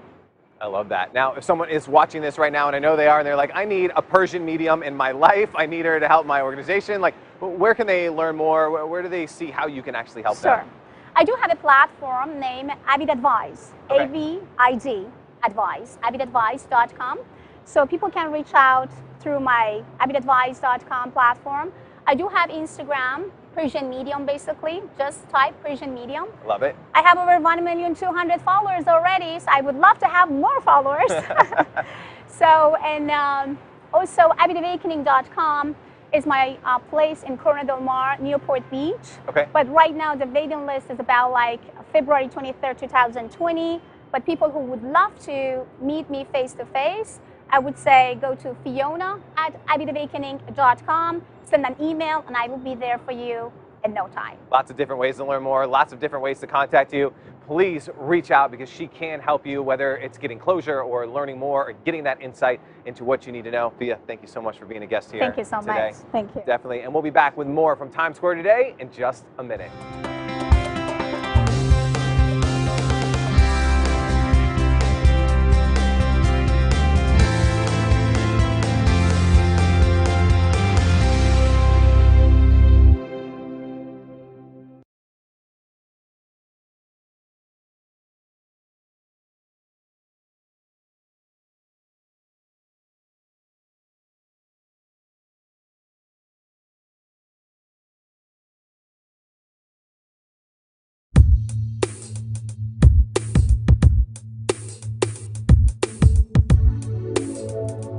Welcome back to the Global Entrepreneurship Initiative. I'm excited to introduce our next speaker, Ms. Fia Johansson, who's better known as the Persian medium and subconscious mind surgeon. She's a multi-talented motivational speaker, clinical hypnotherapist, and celebrity psychic medium. An author who works closely with law enforcement to help locate missing people and solve difficult criminal cases with detectives and as well as private investigators. Throughout her career, she's helped thousands of people identify personal roadblocks to help them truly believe in their own path to success, whatever that dream may be. Her greatest passion in life is helping others achieve their ultimate dreams and desires, teaching people to believe that truly anything is possible. Please help me welcome to the stage Ms. Fia Johansson.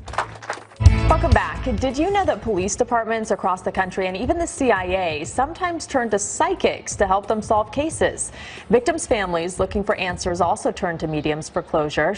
Fiona Johansson is an author as well as a licensed psychologist and hypnotist. Welcome back. Our next guest is a celebrity medium, a clinical hypnotherapist, a holistic healer, and holds a master's in psychology. Fia Johansson is known as the Persian medium, and she's even worked with intelligence agencies and law enforcement to find answers in cases. She also wants all of us to discover our best selves. Fia, good morning. Hey everybody, welcome back. I'm Jack Canfield, your host for Hollywood Live. My next guest, Fia Johansson, is an amazing person. She is speaks 5 languages, which I find very impressive. She's emigrated to several countries, has a psychology degree from the University of Stockholm in Sweden.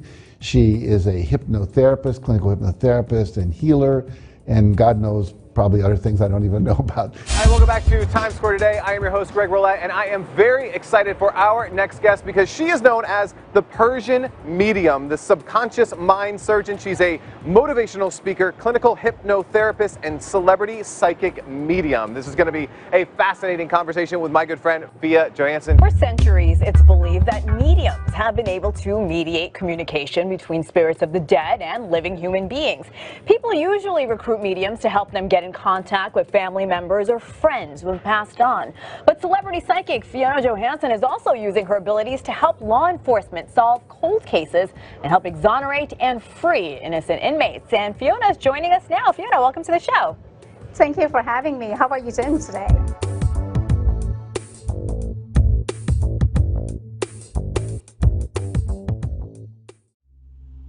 Welcome to Avid Awakening, a beautiful, gorgeous wellness center who will adjust you mentally, emotionally, and physically.